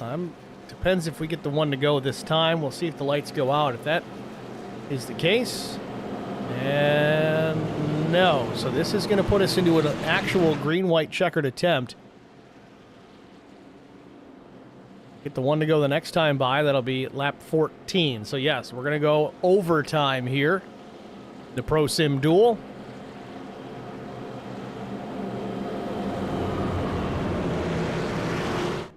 Ansley in pit lane, David Bradford in pit lane, so Colt's going to bolt on some tires here. Might as well.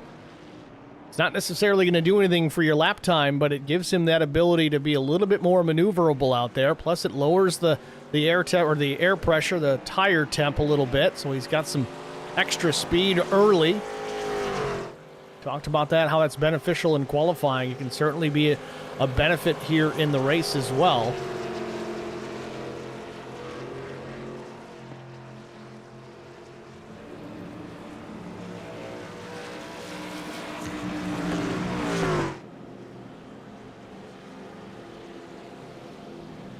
So what do you think, Chris? Do you think Colt's going to just work off the back bumper of David Bradford here and follow him up to the front until it's time to go, or maybe will they switch spots?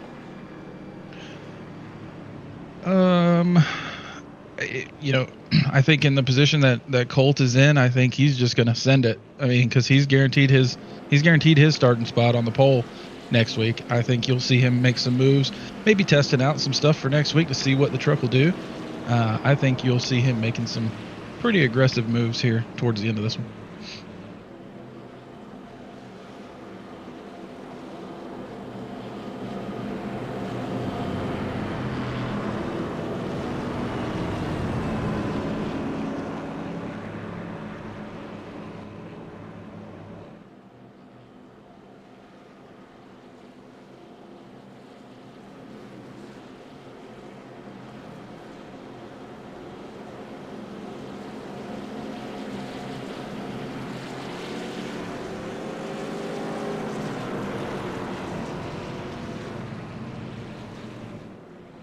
So lights are out on the iRacing pace car on the one to go. Next time by, we'll take the green flag.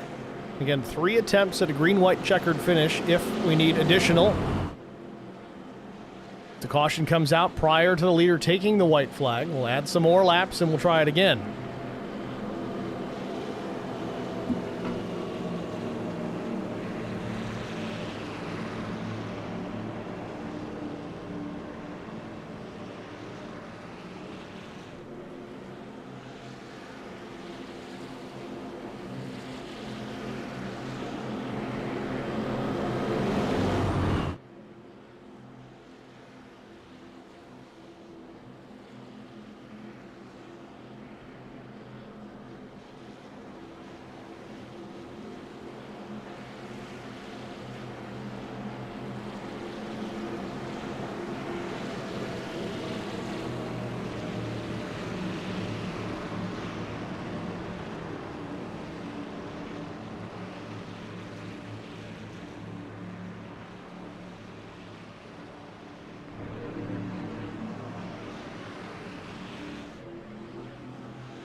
These caution laps feel like an eternity.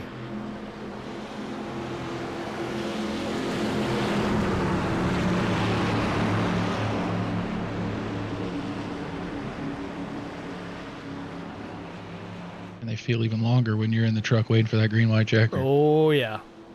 We don't have to wait much longer. Field off at turn 4 into the run down to the tri-oval. Pace car makes the left turn into pit lane. We're ready to get back underway. Everybody in contention now. Green flag in the air. Ken Couch jumps on the throttle. Wheel spin from Aaron Longworth. Couch goes up to the top there in front of Drew Blaze. Blaze now thought about going to the bottom, trying to figure out what Couch is going to do. Stays tucked to the back bumper of the 08.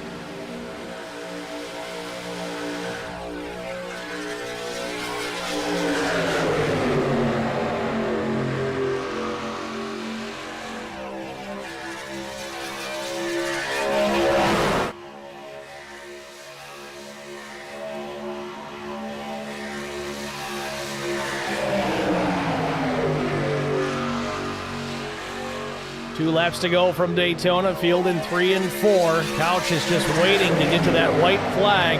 No cautions is anything. He doesn't want to see that at all. Lone Star Racing 1 and 2 coming back to the stripe. White flag in the air. Final lap from Daytona. What do you think, Chris? Does Drew pull out to pass? No, I was literally getting ready to say I think Drew's just glued to his bumper. I think he knows he's not going to blow it up overheating, so he's just going to stay glued to the 08's bumper right here. You're going to need a group of 3 or 4 to get past those guys. Makes a move. 3 wide behind him. Drew gets to the outside. Steptoe doesn't go with Blaze. Now to the back bumper of Ken Couch. They're 2x2 for the top 4 spots. Into turn number 3 for the final time. Trouble behind. Bradford there, I think, with Frank Griffith. Hard impact for the 54, but it doesn't matter. We're going to race it back to the line. Couch with the nose out in front. Who's going to have the momentum in the shoot down to the tri-oval? And now we got trouble. The 7 is on his lid and upside down. Checkered flag waving. Who's going to win it? Drew Blaze. Couch will take the 2nd spot. Aaron Longworth 3rd. Jason Steptoe will be 4th. 5th, Will Hewitt. Keenan Kimber 6th. Ingram 7th. Ansley 8th. David Bradford 9th. 10th is Matt Nicholson, and Frank Griffith last in the 11th position. But Drew Blaze picks up the win, and wow, that was quick.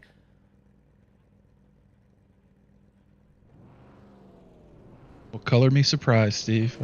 I thought Drew would stay with him the whole time. Well, that was a heck of a move down the backstretch, though. Worked out both ways because now he won the heat. Won the duel, and his teammate still got the second position.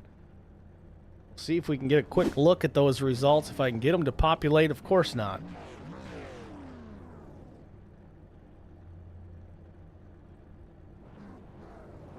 This has been a demon that's been haunting us lately, and I don't know what the issue is.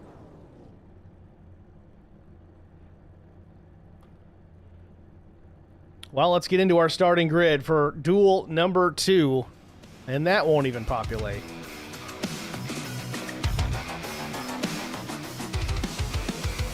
This only seems to happen when the session is set up as heat races.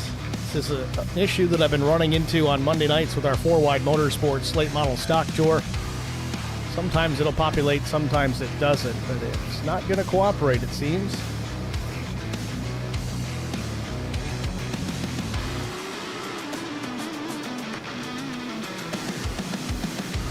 Well, it's be Will Jones, Alan DeFries, Corey Bigley, Bobby Hamilton Jr., Brian Rose in 5th, 6th, Chris Klein, Mark Truxell 7th, Rodney Roberts 8th, 9th, Mike Fahey, in 10th is Peyton Wagoner. So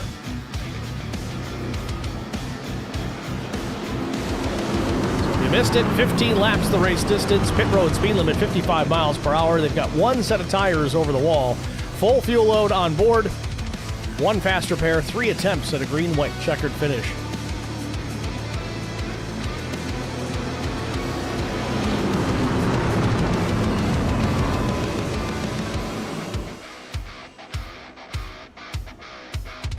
All right, Chris, well, you won the duel as far as the pick was concerned, so I'm going to go first here. I'm going to pick Bobby Hamilton Jr. to take the checkers.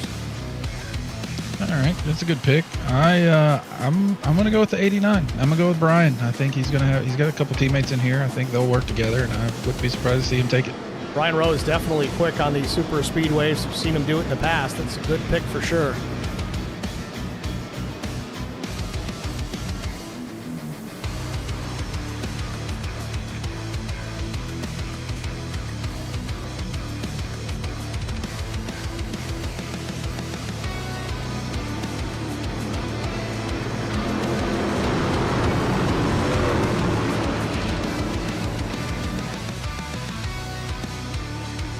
Field off at turn number 4, getting ready to go green here for duel number 2. 15 laps to settle it as the pace car heads to pit lane. Green flag. Green flag in the air.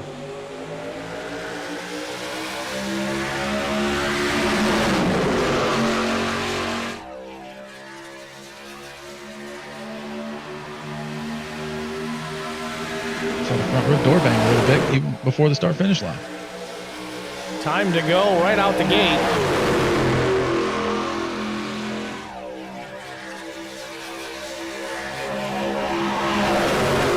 Definitely try to take advantage of that side draft early to get the early advantage on Allen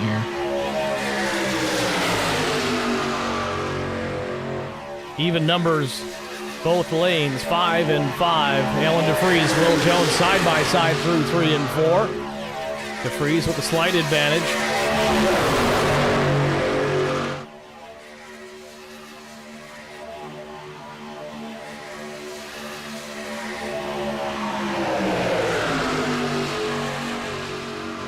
Will Jones will lead lap number 1.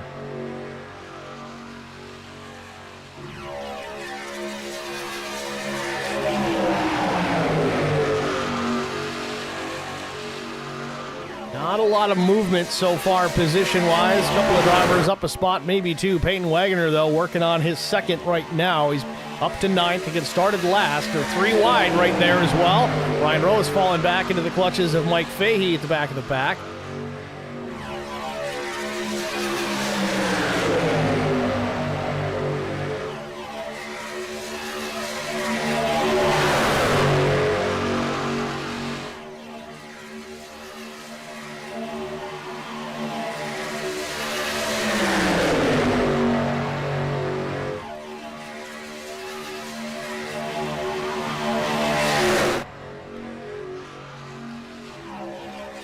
Rodney Roberts in the number 28, tucked to the back bumper of Corey Bigley.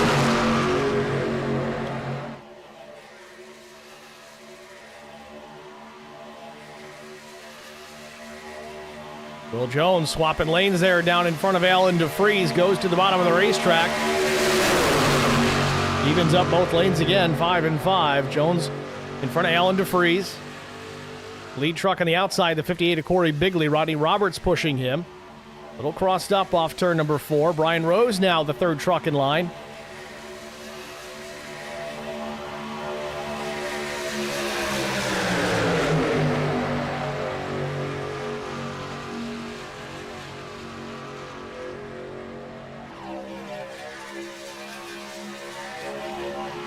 Roberts thought about stuffing it in the middle there.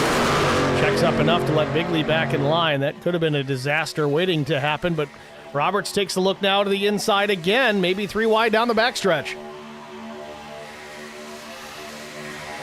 Nobody helping Bigley in the top lane. Tried to pull down there, but Brian Rose to the left elbow. Bigley will freight train to the back of the pack.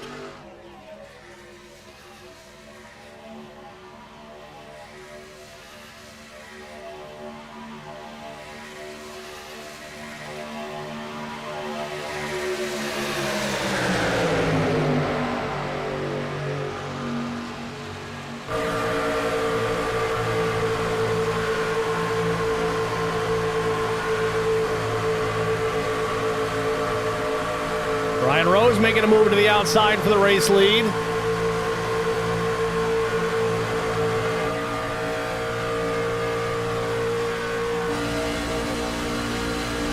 And now it's Rodney Roberts out in front.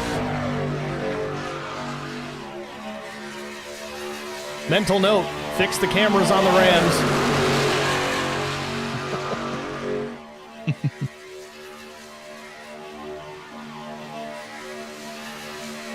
So a Ram truck leads the field here in duel number 2.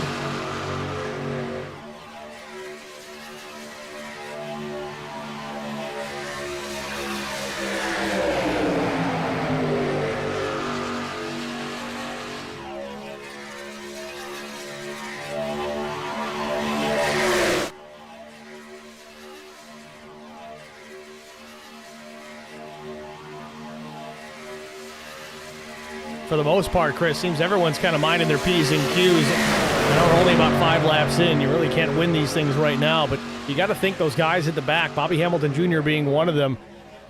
Do you really wait till the very bitter end to start making your moves here? I mean, with 10 to go, it doesn't seem like it's very long.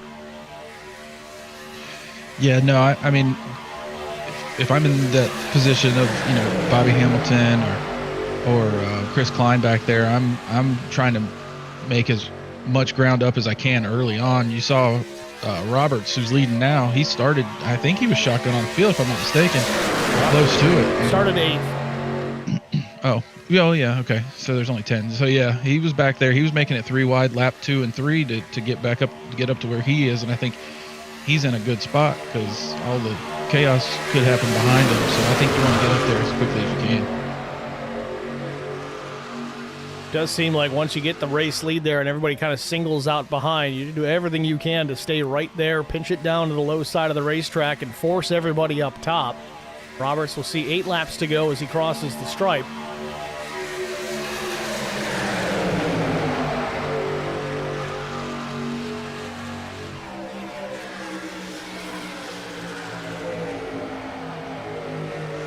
We'll go on board with Brian Rose.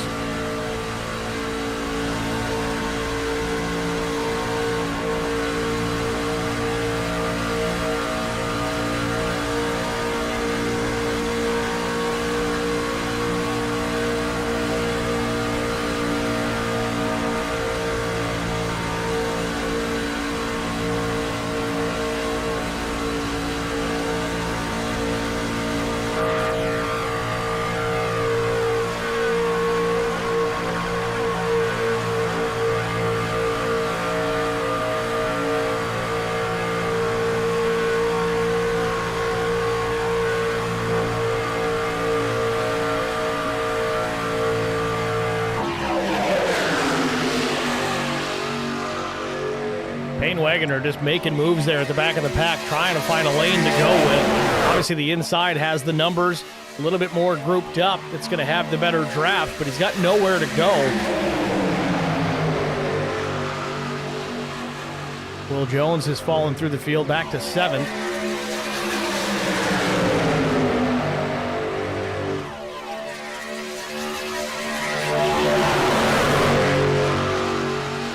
So laps wind down here, Chris. It'll be 6 laps to go. I mean, where do you want to position yourself if you're not already leading this race?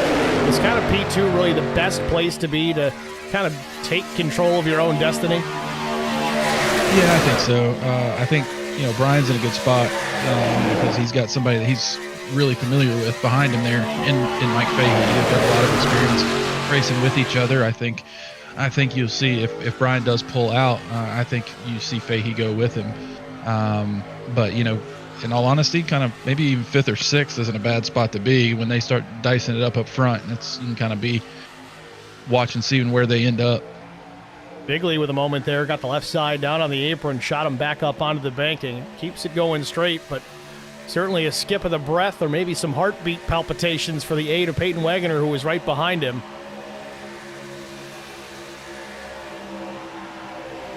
Peyton steps out to make a move here. Bobby sticks with Bigley.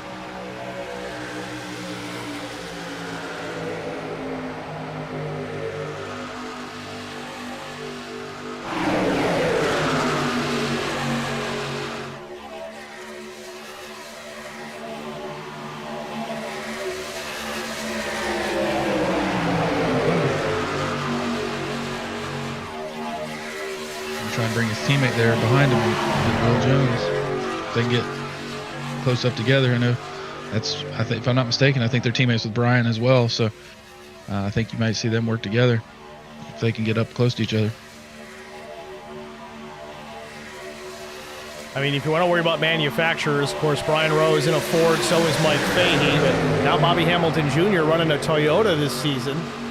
He's working back up towards the outside, takes the second spot from Brian, and Bobby gets turned off the nose, but he straightens it up. A Kyle Busch-esque save, and everybody wrecks behind him. Caution. Bud, tell me about your car real quick. Mark Truxell in this, the hood flapping in the breeze. How hard is that to see?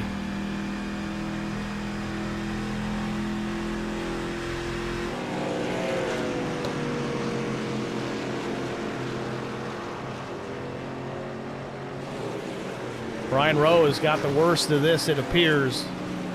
Suspension dragging on the racetrack. Again, they do have a fast repair here, so they can come down and get that fixed. As long as Brian can make it back.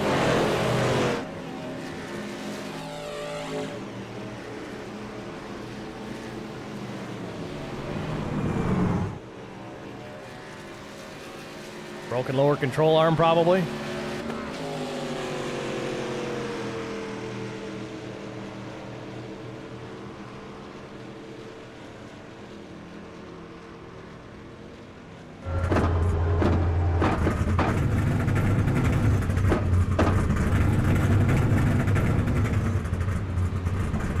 All fixed. Ryan's going to take the opportunity to put some tires on it. Field's on the backstretch, so he's got time. Mark Truxell will finish his pit work. He's got the hood slammed back down. I'm impressed he was able to drive back around with the hood flapping like that.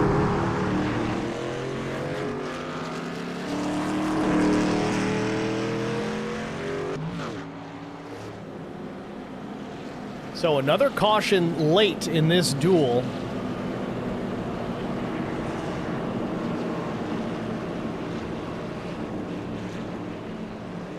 This one coming out, I think, a lap earlier than duel number 1. So this may set us up for a green-white checkered, but one that doesn't tap into our allotment.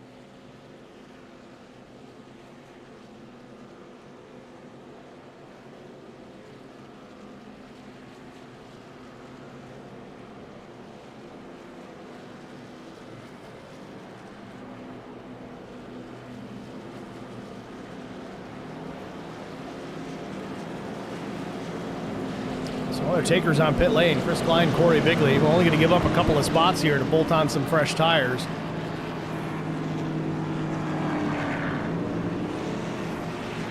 course, Chris, they may have gotten small pieces of that incident. Yeah, I was going to say, I think I see the right rear of Klein's truck pushed in a little bit. Yep, just a quick fix for Bigley. Klein's going to take tires.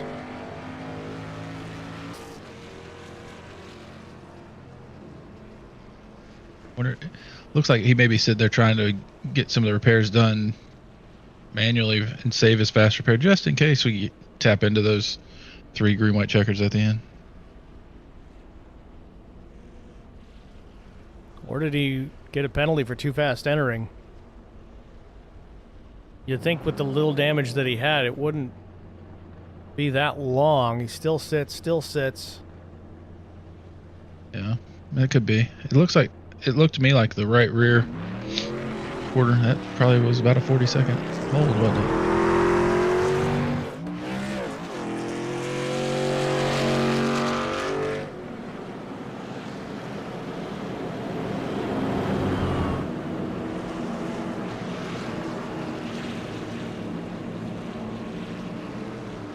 Pace car lights are still on. So this is going to put us into a green-white checkered attempt, as they wouldn't give the one to go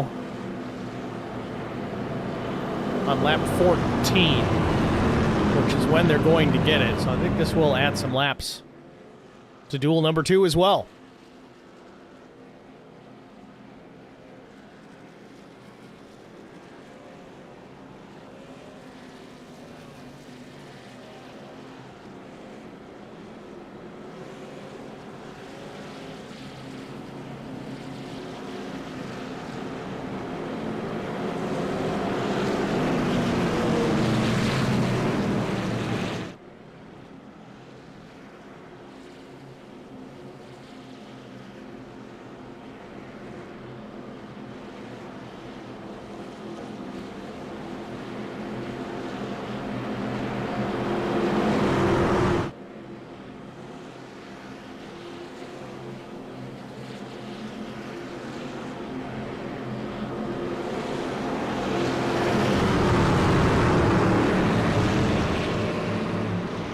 So we'll catch the restart at lap 15. That would have been the last lap of the race.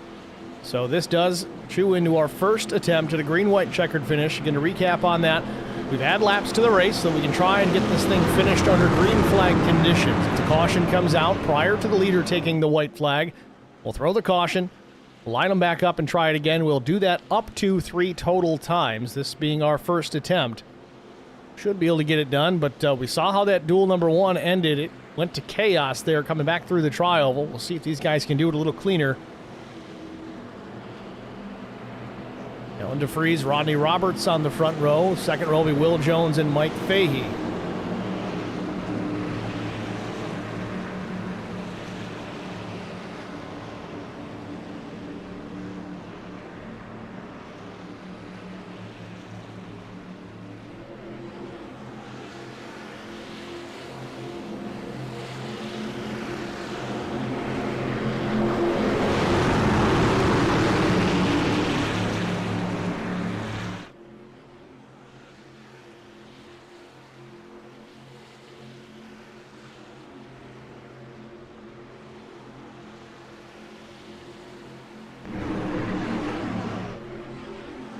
Pace car heads to pit lane. Green flag back in the air to settle it. Green-white checkered. Rodney Roberts gets away, gets out. But is he too far out?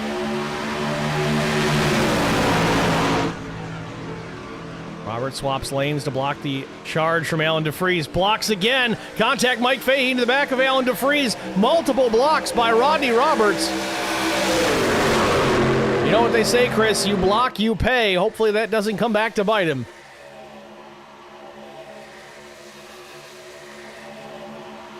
Fahey got the worst of that because he was trying to follow DeFries through and it got stuck in the middle.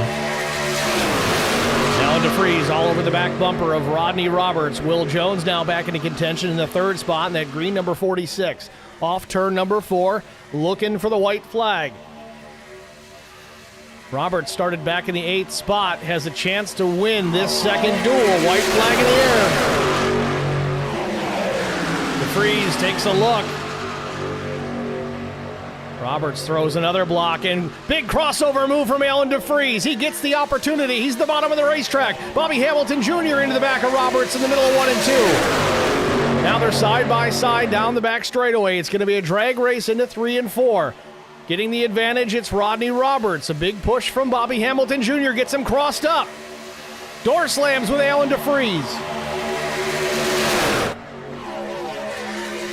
Bobby Jr. pushing the 28 with everything he's got. He's going to try and set himself up for a win here if he can get it done, and there's trouble behind. Big wreck with Mike Fahey in the wall. Down to the tri-oval for the final time. Checkered flag is waving, and Bobby Hamilton Jr. sneaks by on the inside and takes the win in duel number 2.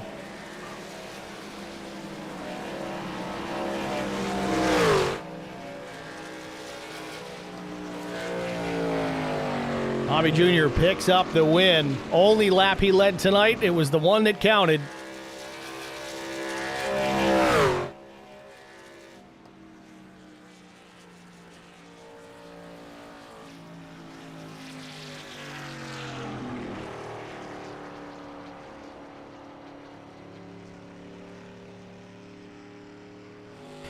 Will Hewitt in the chat says the 25 drives for them cheating Toyotas. Now we don't like him anymore. Well, with that, we're going to step aside here and get a break out of the way, and we'll be back, hopefully with some interviews after this. Stay with us.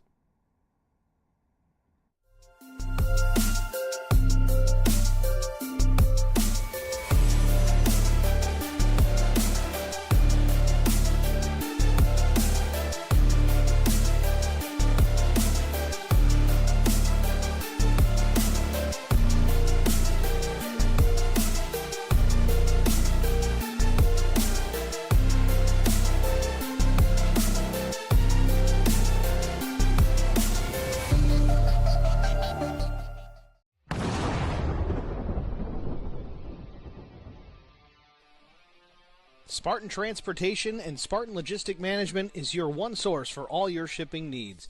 53-foot dry van shipments, auto transport shipments, full-service in-house brokerage, drop-lot facilities, just-in-time deliveries to all auto manufacturers, facilities in St. Louis, Missouri, Kansas City, Missouri, and Indianapolis, Indiana.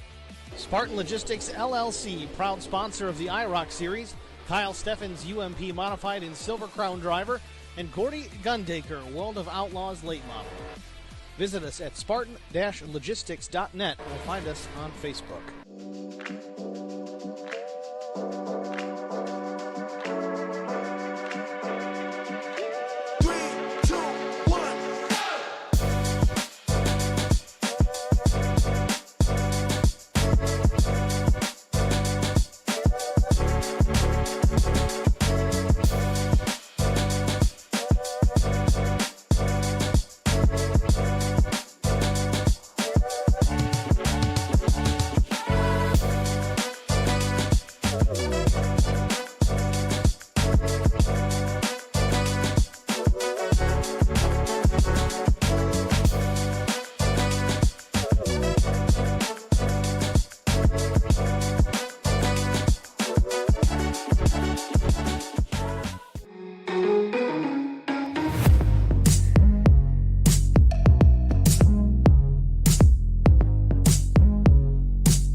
Need insurance coverage that's built for speed?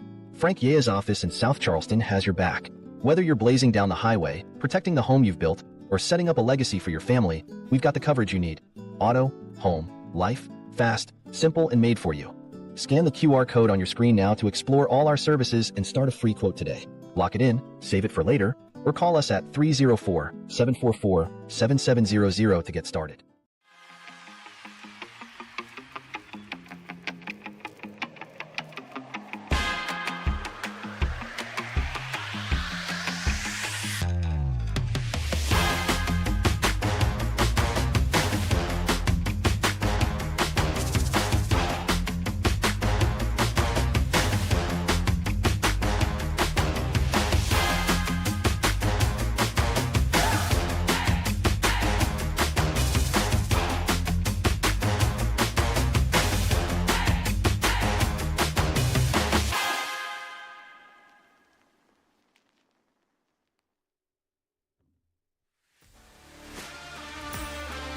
Back at Daytona International for the ProSim Duels. We had some thrilling finishes in this one, Chris. Let's see if we can get a word with Drew Blaze, the winner of duel number 1. We'll pull him up into the booth. Drew, it's Steven, Chris Goins in the booth. You got us? Yes, sir. Drew, congratulations, man. It was a thrilling finish in both duels, but we'll talk about duel number 1 first. You were hooked up there with Ken Couch, Lone Star Racing teammate for a while. We thought you were just going to push the 08 to the finish there and finish 1-2, but you still finished 1-2, just the other way around. Made the move there late around the 08. Walk us through the closing lap and the mindset to go around the teammate there. Yeah, it wasn't planned like that. I was just gonna push him, and then I don't know. I pushed him the whole lap before that, and we never came apart, and just he got a little out of shape, and I was up next to him, so I was like, well, I guess we can just kind of control the race here from both lanes, and yeah, it's kind of how it finished out, and but still glad to get the 1-2. I really wanted to push Ken to the win, but it just didn't work out like that, but I'm still happy that it worked out for both of us. Put you guys in close proximity next week at Daytona. Obviously some Lone Star Racing teammates all working together next week. What's the game plan for a victory in the first race of the season? Yeah, just kind of chill for the first half of the race, and it just kind of slide in where we think we can slide in, and obviously just keep hooked up with teammates, and yeah, hopefully go do the same thing me and Ken were able to do in the first duel here. Well, certainly looking forward to it, Drew. Congratulations on getting that win early in the season here, duel number 1. Thanks for talking to us. Who do you want to thank before we let you go? Yeah, just all my guys at Lone Star Racing, Ken, Mike, Justin, all the guys over there. Got to thank Duel for the sponsorship here. Great to have them on board, and yeah, just shout out to everybody watching, everybody that all the drivers and you guys for putting on the broadcast, and yeah, shout out to anybody out there watching. All right, Drew. Congrats again, man. Talk to you next week, maybe. Appreciate it. Drew Blaze, your race winner here in duel number 1. I've only got Ken Couch available for comment. It appears our winner in duel number 2 is gone, so we'll get a word with Ken Couch and talk to the runner-up in duel number 1. Ken, it's Steve and Chris in the booth. You got us? I do, Steve. How y'all doing? We're doing good. Can't display your name, unfortunately, just because the way the sessions are laid out, it won't pop up. But Ken Couch, the driver of the 08, finishing second in the duel. Thought we had him on the hook for a race win, but dang old Drew Blaze steps out on you late, coming to the finish, and takes it away from you.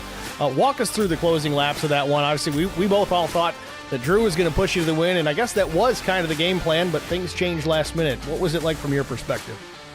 Well, I can't even blame that on Drew, because I think I got real loose in between 3 and 4. I think it was 3 and 4, but it wasn't even his fault. It was my fault. I stepped out a little bit, and if he didn't go out there and go around me, he would have wrecked me. So if I was going to get beat, it would have been fine with Drew beating me. So it was okay. It was just a little error on my part. We was only going to have 15 laps to do this. I started in the back of the field, so I busted my butt to get up there in the lead and just held on for dear life. So I was just happy getting up there amongst some of the drivers that are in this league, and just felt proud to be up there in front of all those guys. So I was happy to be up there, so it was fun in that race. Hopefully this season we'll be up there a lot. I'm betting on it. Well, it was a great performance, certainly, watching you and Drew work together in the closing laps. You guys will start awfully close to each other next week at Daytona. Is there any teamwork plans to maybe make sure that Lone Star Racing brings home the victory next week? Well, it always is. Me and Drew and Mike, hopefully we'll get Brandon back before long from his illness, and then Justin will be around some. We're always together. We're always talking to each other, finding out where we're all going to be, and we'll work on pit stops. We're always going to work together no matter what. So we're just hoping that we all have good luck and we're not going to get wrecked out. And if we do, we'll still be on the radio helping each other out. So we're just hoping that luck's on our side, but we'll always work together for sure. Wishing you guys the best of luck next week at Daytona. Ken, thanks for talking to us. Who do you want to thank? Of course, my wife, and then all my teammates. And thanks, guys, for the broadcast. You guys always do a great job. Thanks again for y'all. Well, thanks for the kind words, Ken. Good luck next week, man. Thanks, Steve. It's Ken Couch, runner-up in duel number 1. I don't have anybody available for duel number 2, unfortunately, but yeah, Bobby Hamilton Jr. sneaking through on the bottom, taking the race win away at the very end. What a finish that we had. We're going to try and display the results again. I don't have any guarantees here if it's going to work. And it does. So it results of heat number 1. It was Drew Blaze, Ken Couch, and Aaron Longworth, the top 3. Jason Steptoe, 4th. Will Hewitt was 5th. Keenan Kimber, 6th. 7th place went to Josh Ingram. Cole Ansley was 8th. David Bradford, 9th. Matt Nicholson, 10th. And Frank Griffith rounding out in the 11th position. Heat number 2, we just watched that one wrap up. Bobby Hamilton Jr. picked up the win. Rodney Roberts settles for the 2nd spot. Was a blocking son of a B at the end of the thing. Alan DeFries was 3rd. Chris Klein, 4th. Will Jones was 5th. Corey Bigley, P6. 7th went to Mike Fahey. Brian Rose was 8th. Peyton Wagoner, 9th. And Mark Truxell, 10th. Showing in 1 lap down. There was quite the chaos there at the end of that one. So unfortunately, a lot of fast trucks will be starting near the rear of the field next week at Daytona. Chris, what are your thoughts on tonight's race? I thought we had a fun time. It was obviously a unique broadcast that we don't usually get to do this type of thing, but PSRA really puts on a fun show to start the season. Yeah, absolutely. Being able to see the 87s on track was a shootout race. And then, I think the duels just gave us a little taste of what to expect next week. I think you're going to see a lot of high risk and high reward maneuvers. Obviously a longer race, so hopefully they'll be a little patient with it. But I think it'll be a lot of exciting racing once they get all the cars on track at the same time. Looking forward to it, Chris. Thanks for jumping up in the booth here tonight. Appreciate your help each and every week. We'll see you guys next week back at Daytona for race number 1 of the ProSim Truck Series. Thanks for watching, everybody. Have a good night.